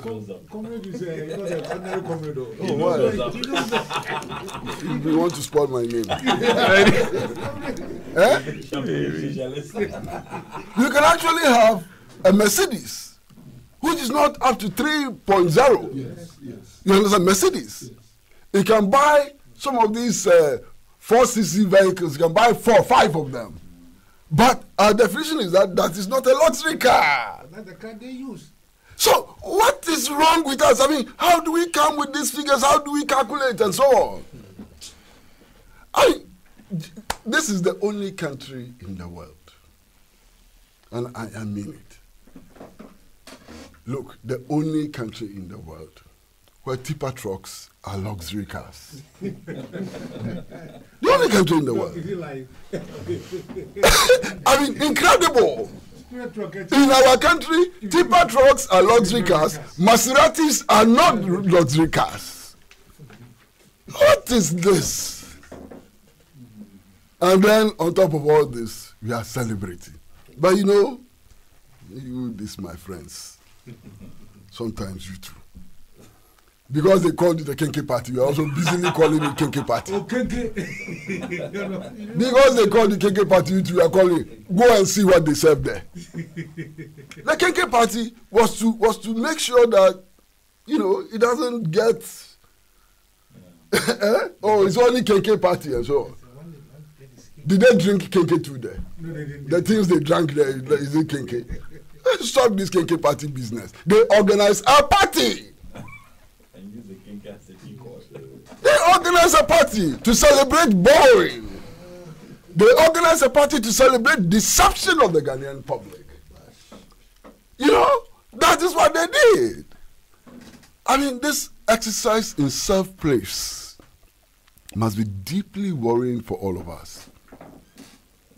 When you get to the state where mediocrity is being celebrated in high places, where public officials are more interested in honoring themselves and giving themselves accolades and so on, then you should wake up to the fact that we are actually hitting rock bottom. And I'm very, very deeply worried about this situation. Well, thank you very much. But I want to run away. Okay. So, if you will permit me, okay, well, I'll do a quick one on the vigilantism. It's something we've been discussing for a long time. And there's nothing new to say. Look, if government is committed to ending vigilantism, government can end vigilantism tomorrow morning. All these things about come, let's meet and so on, it's useless and valueless. Why? If people go to commit armed robbery, do we hold meetings before we arrest them and put them before the court? If you commit crime, crime is crime. We have given executive power to a group of people to make sure that what is against our law doesn't happen. And then when you tell them to do their work, they tell you, come for a meeting before we do our work. What meeting? Vigilantism frowns on our law. It's an abuse of our law. It's a violation of law. So why meetings and so on? And then even when they call the meetings, they say, oh, the only meetings we want are meetings between us and the NDC. What's the basis of that? Why? Vigilantism, does it only affect NDC and PP people? It affects the whole country. In Rwanda, vigilantism in a matter of 100 days led to 1 million deaths. 1 million people died in Rwanda as a result of vigilantism. It didn't matter what party they belonged to. It didn't matter who they were and so on. 1 million people died. I've been talking about this for many years. They don't listen. When they were in opposition and we spoke, we were told that, they don't trust their police. That opposition parties cannot trust the police. They have come into government too. They don't trust the police. So when would they trust the police? Or in opposition, they don't trust the police. In government, they don't trust the police. So when would they trust the police? Now, the thing is assuming more dangerous proportions. Now, these hooligans are being given weapons bought for by the state and incorporated into the state security. When I saw that elements of the vigilante thing were being incorporated into the national security as SWAT team, I was alarmed. Because I know how the SWAT teams were formed and how they operate. Listen, the SWAT teams were first introduced in 2009. Those who appeared before the Administration Committee listened to the exchanges between the former Inspector General of Police and the current Inspector General of Police. And they established clearly that the SWAT teams were formed in 2009 to respond to specific national security issues and so on. How did they do it? They advertised in all the police establishments, police stations and so on, that they were going to form an elite unit within the police service. So anybody who was interested should report at a certain date. Listen to me very carefully. So they reported. The criteria was set. If you have to be part of the SWAT team, you should run 2 kilometers within a certain number of minutes. You should be able to do a number of press-ups within certain time frame and so on. So clear criteria was established. All police officers who wanted to join the SWAT team, regardless of their rank, had to meet those conditions.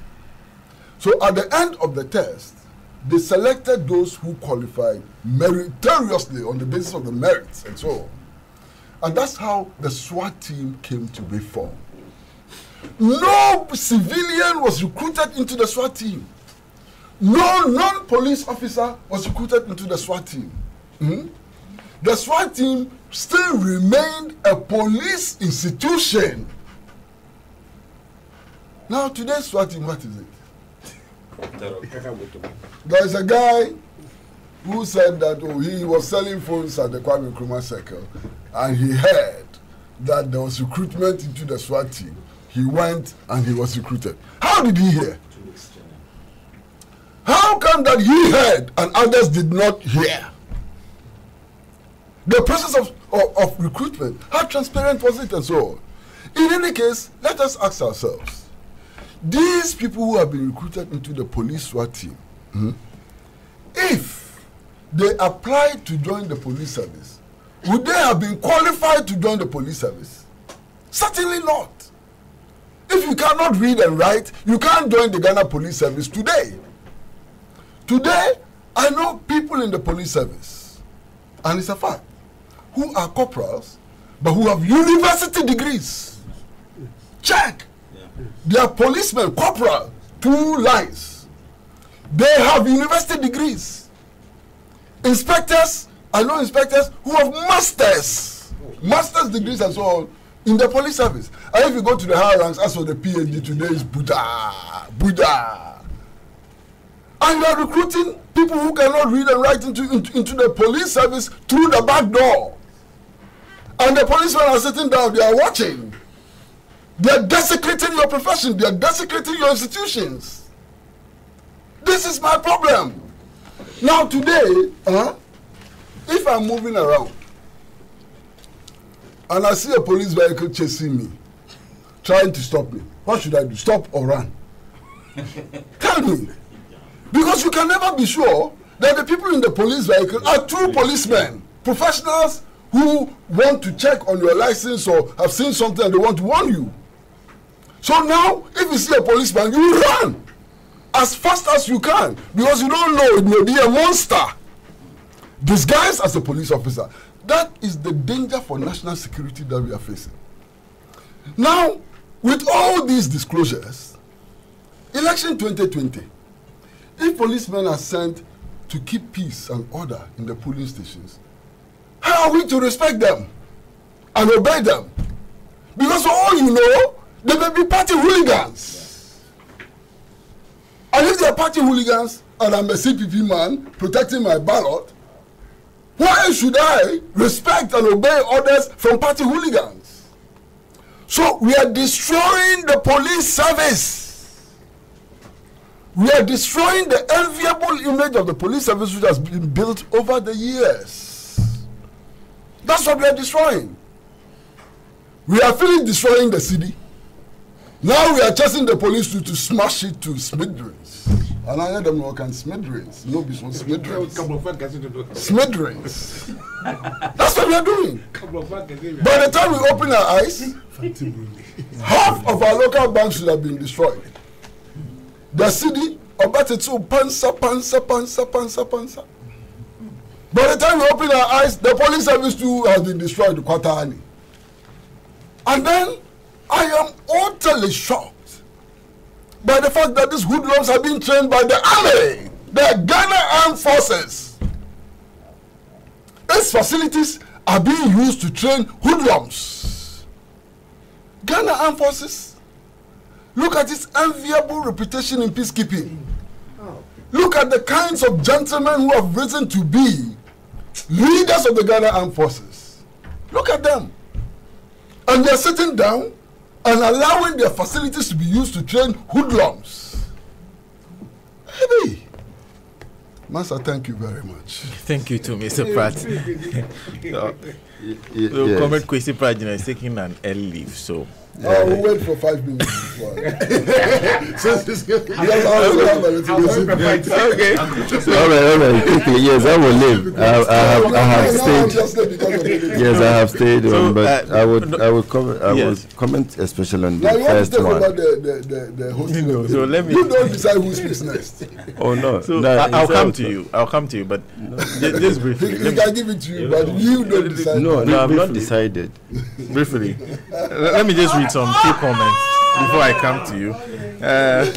Well, this one is coming from Kokumo Linanekbe says, at a time that families and indeed the entire country is mourning as a result of the Kintampo and Makasim carnage, Mr. President shouldn't seek to divert our attention on the responsibility staring his office and finance ministry in the face.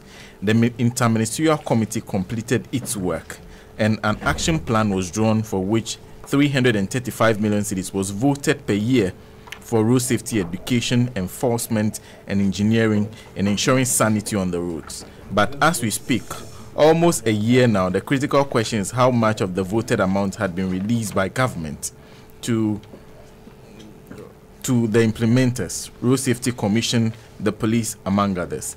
Virtually nothing. Road safety is always complaining of lack of resources. That's the crux of the matter. Mr. President, enough of the talk.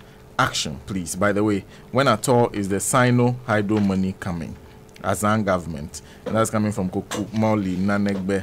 And Kojochu Mbuafo says, Senna, I am very disappointed in my brother Mutala for intimating in his submission that Wache is superior to Lapiwa. I am putting it to my... Lapiwa.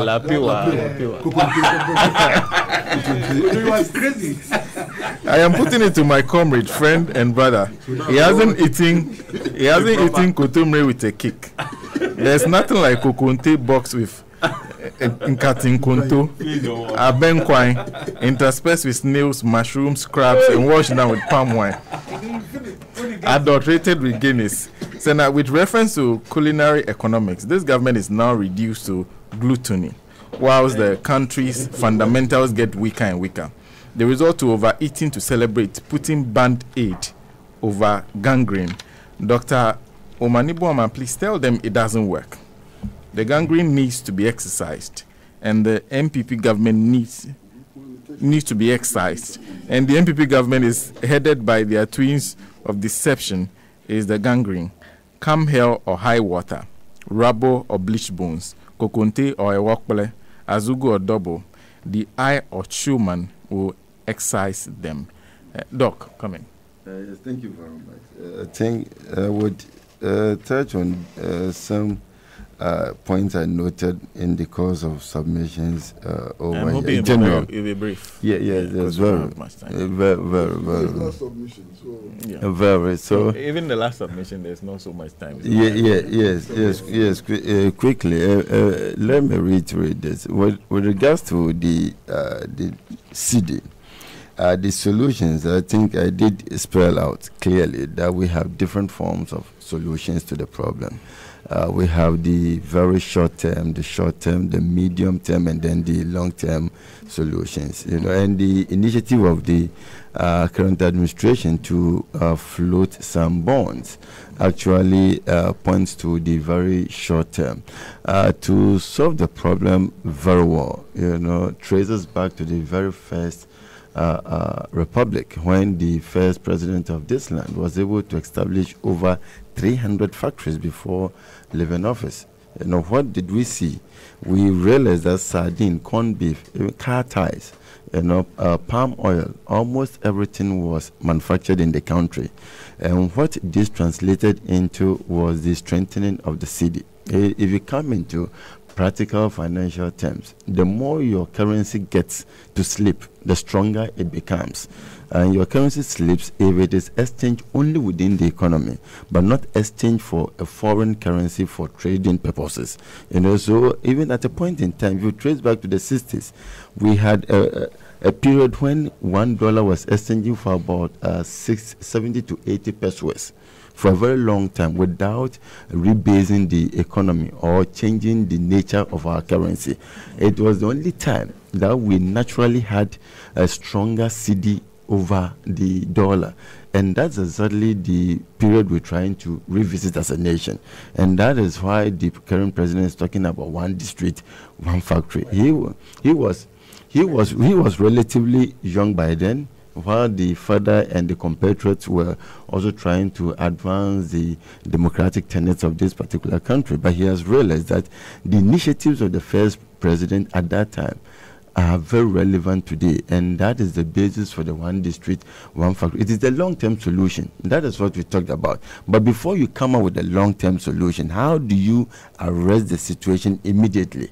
You have to identify certain shortfalls that you can attend to while you put in the long-term measures. And that is the basis for talking about the flotation of the bonds, and also talking about the tax exemption policies we have in the country that we are still holding on to. Now, as I will reiterate, we do not blame any administration in time past for providing 10-year, 5-year tax exemptions, because we needed that at that time to attract the investors into the country, because we did not have much infrastructural development to merit the non-exemption attraction at that time. Now we can revise it. So that is the basis for that particular submission. All the initiatives we have are very short-term. That is the bonds. And then the short-term and medium-term are those who talked about our neighboring brothers and sisters living the shores with foreign currency. We should reduce that. Now, this is what we talk about when we refer to the country-specific currency transaction. It does not solve the problem in its entirety, but it helps to reduce the extent to which the cedi falls relative to the dollar. If we engage in currency-specific transactions, then we'll distribute, we diversify the strength of the cedi relative to foreign currencies. So one currency alone pulling the cedi will reduce. That is the basis for it. So if you should distribute the entire, look at the fact that if you have about $6.67 billion going into trading with China alone, we've not talked about that of United Arab Emirates, South Korea, and others, adding up to our direct dollar-related transaction, then it increases the pressure on the cedi relative to the dollar. But if we should diversify and then reduce to other areas immediately, it will help the cedi heave a sigh of financial relief whilst we find a long-term solution to it. So it doesn't solve the problem in its entirety, but immediately it helps to reduce the extent to which we can talk about exchanging 5 cedis, 60 pesos for $1. That can help us a great deal. So that is exactly the explanation I want to provide on that. And with regards to the IMF agreement, it was expected to end after 3 years. That's from 2015 to 18. But we realized certain tranches of the funds were delayed by the IMF for non-release. And so when the date was due for ending, the remaining tranche was not forthcoming. So it's a matter of either extending or it ends there and then the debt has already been contracted. So you have to cave into their request for extended period to review or observe the strength of the economy. And that is the basis for the extension. Even last year, why was it extended till now? The IMF again called for postponement of the maturity date. So you realize the economy, as an economy, we've been trying to perhaps bring that particular initiative to an end, but it keeps on extending based at the request of the IMF, and not necessarily this particular country. Now, when it comes to the determination of inflation in the country, this is a very good question. because many people have wondered. You see, formally, as of 2012, we had 225 different items that are put together and weighted to determine the level of inflation in the country. As we speak, the number of items has been increased to 415 different items that we weight to determine level of inflation in the country now, and therefore it will not be surprising. I've been saying maybe we may be engaging in regular transactions in about 10 or 15 items. If it is 15, then we have about 400 other items which we do not engage in transactions in, and maybe the prices of those items might not be going up as we would be observing in the 15 we have been engaging business in. And you see, this 400 might be weighing the 15 down in terms of the average pricing. So yes, you may hear of a reduction in inflation, but the types of goods and services you patronize may be witnessing upward movement of prices. You see, but because your number is smaller and there's a larger number that is having a stable price over time or downward review of price, you might think the inflation rate is misleading. You see, so 415 different items are used in determining the level of inflation on a monthly basis, and therefore that's what I'm saying. 415, even the price of alcoholic beverages. I'm leaving. So from your explanation, is it proper for you to compare the inflation rate today and inflation rate in 2016? Because in 2016, you were using only 25 items to determine those prices. Those may be vulnerable items for which prices keep escalating. 225. 225, fine. Yeah. Today, you are using more than 400 items. 415. Some of which the people don't care about. They don't even use. So when you say that you have reduced inflation from 2016 level, you should also tell them that the method of calculation has also changed. I'm going all right. So that is it with the inflation. Now also on the Ghana Beyond Aid. The Ghana Beyond Aid. Let's clarify this. It is for our common good as a nation. We need to appreciate this dynamics. You see, after the 2012 rebasing of the Ghanaian economy, Ghana was moved from the ordinary developing economy to lower middle income economy level. Now, what this brought to us is this. It is still with us. It is reduction in foreign aid that we get. Gone are the days when about 40% of a budget for a particular year will come in through foreign financial aid. Now we are no longer donor partners. Ghana is a development partner.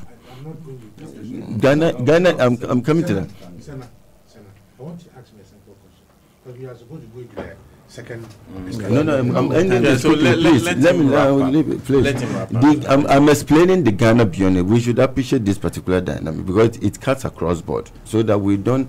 Some of us do not buy into the submission. Don't say rhetorics of others. It is the reality. What confronts us is what we must meet. It's just like in 2016, I talked about the fact, and 17, we do not have anything called nuisance tax. We have avoidable taxes, because every tax is relevant, but there is a time for each tax to be brought on board. And so I talk about the Ghana Beyond Aid. Now, for this particular situation, when you talk about the aid in its specific, we're looking at the situation where the country is able to attract some assistance without immediate recourse in terms of payment. That is what we're looking at here. Now, in time past, we have about 40% of our budget being externally supported without any repayment. After 2012, look at that date. It's not now. We stopped getting this particular goodies coming in. Now, in 2016, the budget that we had, if you look at the revenue mobilization, the portion that was aid was just about 3.965%. All right. In 2017, it reduced to 3.335%. Last year, it was 1.1% of the total revenue mobilization. What does that tell you? It means the components that we used to have, which included the tax revenue, the proceeds from the exports, and then the third element being external donor assistance, and then the last element being borrowing. the donor assistance has now technically been taken off. We now have 3 major sources: 1, the tax; 2, the proceeds from export; and then 3, borrowing. That's what it is, because the two preceding ones are not enough to meet our expectation. All right. So when you talk about Ghana Beyond Aid, what it means is that if we have been able to rebase our economy, on the basis of that, we are no longer a mere developing economy. We are a lower middle income economy. It is just like a gentleman or a lady who stays with the parent. The parent thinks you have come of age, we can no longer provide for. Go and work to take care of yourself. Do you still say, no, parents, I will live on you? No, you take your destiny into your hands and then move on. So that is the Ghana Beyond Aid. It does not mean you cannot borrow. It means the goodies that you get, quote unquote, without paying for are no longer coming. So if your taxes are not enough to meet your infrastructure development needs, if the proceeds from your exports are not enough, what do you do to complement? Now, to also, in a way, protect and guard yourself against an unforeseen contingency, you have the Fiscal Deficit Act coming in, so that you do not borrow more than 5% of what you intend to mobilize in a year. So when you talk about Ghana Beyond Aid, it doesn't mean we will not borrow as a nation, but what it means is that our destiny has been put into our hands. So how do we mobilize? How do we rally around and make sure that we move the country in the direction that we believe would work out for us? Okay. So these are some of the things. Okay. And also in the area of salary, I think we know at least the public sector has some happiness, because besides the 11% increase in the minimum wage, the public sector has additional 10% increase. But this does not translate into the private sector. It is optional over there. Okay. Senator, briefly, the point I would want to make on this is that is doctor's description of what constitutes Ghana Beyond Aid. The certain is that doctor is not a person who is formulating and implementing that policy. This government is using it as his policy decision to implement. So we cannot take what doctor says as the better description of Ghana Beyond Aid. We take the information that is given to us by officialdom, by government. Sadly, their perspective of the Ghana Beyond Aid is completely different from what you are espousing today. Now, their understanding, and the president himself has made this statement time and again, that Ghana Beyond Aid is that we grow the things we need in this country, that we don't indeed depend on foreign countries either for loan or for grants. I'm coming. That's loans. Yes, if the president has said it. When he met the French president, part of his statement, he said that it's not about depending on the Western world for loan and business, factories and businesses. For loans and financial assistance, and that we have come of age. The certain is that they preach one thing and they do the direct opposite. This government has borrowed than any other government in the history of this country. For the 8 years that the NDC was in government, we haven't borrowed anywhere closer to what they have borrowed in 2 years. So sometimes it beats my imagination. You see, investors and other people who want to engage in businesses in this country won't listen to you. They listen to government. They listen to government's communication. They listen to government's explanation as to what they mean by Ghana Beyond Aid. Now, if they listen to government and government preaches this, and the actions and inactions of government points to a different direction, it defeats the purpose. But you see, I wouldn't want to just even look at the economic analysis of it. I look at the basic ordinary man on the street appreciation of what the consequences of all these policy decisions have on them. The ordinary Ghanaian, when the government preached Ghana Beyond Aid and indicating that they are going to set up factory, they are going to create jobs, they are not going to be importing sugar, they are not going to be importing rice, and once you are not importing, you produce them in this country, you boost. And that is why they talked about the one district, one factory. By the way, it's a complete insult. There is no a single factory that is established by this government. Not one. What this government has done, and a mediocre explanation has been given. That because you see, we take them based on what they promise, what was captured in their manifesto, what was factored into the 2017-18 financial statement, and in all the things they said in the manifesto, the campaign promises, and even in the official document, such as the budget, is not what they are practicing. What they have said is that they are going to create the needed jobs, they are not going to import. However, we are not seeing the things they promise. No jobs. You see the district, the factories. If conclude, just 30 seconds. Now, the narrative has changed. That they never said they were going to set up factories, that they were going to create an enabling environment for business to strive. For me, it's insulting. That is the responsibility of every government. You create the enabling environment for businesses to strive. For you to say that when electricity prices are going up, people have existing factories. You go there and ask them to relaunch those factories. They should tell us one single factory and how much of the state money has been injected in them. We still demand them. Not a single one of them. Okay. Just a quick. I'll go to Doc because let me. Mutala came in, so let me just run them. Okay. You've spoken at length. Mine is just to point out if there is any, then the government should be able to tell us that this factory will spend this amount of money. Not a single, not a dime. He made a point about the IMF thing that the man who actually signed that particular agreement, Honorable Setekpe says that the IMF program was for 4 years. Okay. For the 4 years or 3 years? Yeah, he said 4 years. That's what he says. For the start in 2014. It was made to overlap the election year. Yeah. Okay. Not true that the IMF forced extinctions. He continues to say that about the aid issue. He said we had become middle income and aid and concessional financing started dwindling. We said so in the 2013 budget. Beyond aid is an imperative, not a slogan. Reason for schemes such as GIFF and sinking fund, which the current administration is not funding. Borrowing, it was the MPP that said they will not borrow. When we're talking about smart borrowing. Before Beyond Aid, there was a homegrown policy that recognized MIC status. Why? April 2019, the board approved in April 2015. Exactly. My submission is pointed to that direction, that we cannot play politics with some of these things. We have to be realistic. No, but this government is playing. In fact, they are even swimming in politics. We can't play politics with some of they are swimming in politics with it. Because it is reality of the... and this government is not reality. Let Doc come in. The former finance minister... The former finance minister has hit the nail right on the head. In fact, I have with me here the soft copy of the Green Book. Soft copy, you get it on page 66. The hard copy, page 131. This is how we began the economy section of the Green Book.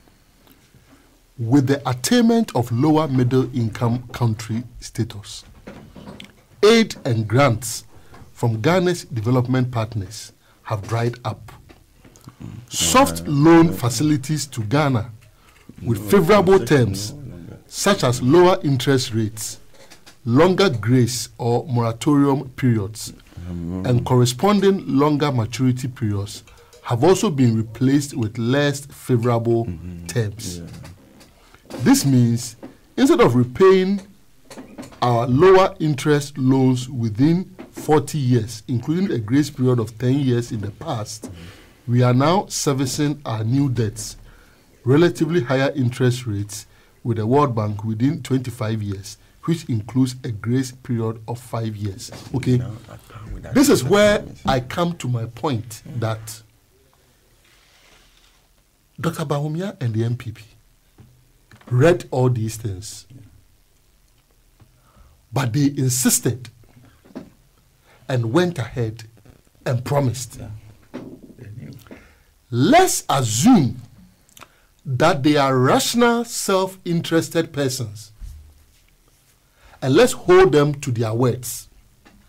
I cannot assume that they do not have brains, that they do not appreciate these things that we said and wrote extensively about. I want to assume that they are rational, self-interested persons. Therefore, we will hold them to their words. We said these things. I do also appreciate. And why? I remember, I won't mention the name. This is one of the topmost living economists in the whole world. He told me, Edward, imagine an old woman who holds a torch in the dead of the night looking for coins on the floor. And a policeman meets her by the street and asks, what are you looking for? And she responds, I'm looking for my coins. They dropped here in the morning. And then the policeman goes ahead to ask, where did they drop? And she says, oh, the coins dropped about 4 blocks up there. Then the policeman asks, so if you know they dropped 4 blocks up there, why are you looking for the coins here? And she says, because this is where the light is. According to this profound economist, living, one of the best in the world, he says that this is what economic theories stand for. They do not explain the exact reality, but this is what it can explain. Where the light is. And so this is where the light is. Based on this, Dr. Bawumia decided to rely on where the light is and promised heaven, and they are delivering hell. We will hold him accountable by sticking to this is where the light is. So, Doc, no matter the explanations, I will hold Dr. Bawumia accountable for sticking to this is where the light is, because I expected him to have known better.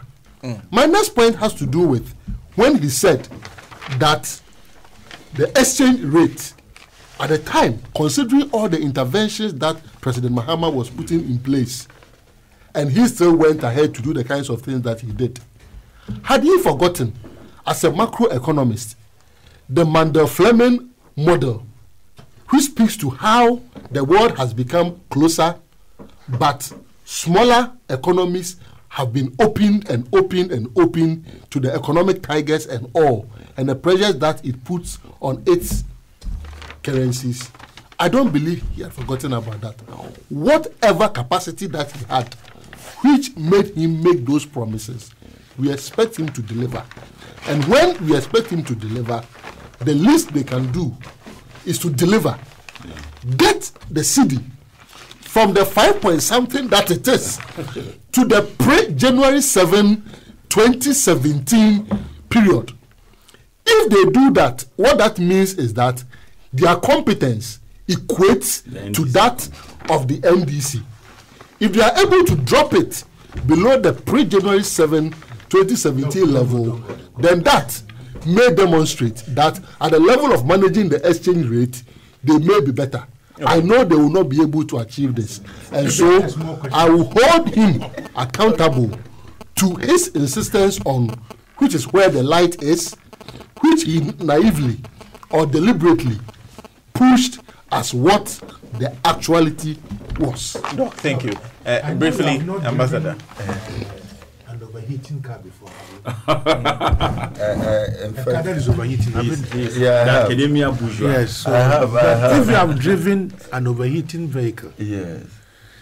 from one filling station to the other, what would they do? They will put water in the radiator for you. Yeah, to But maybe cool there's down. a burst pipe under it, isn't it? But what will happen? It will still drop. It will still drop.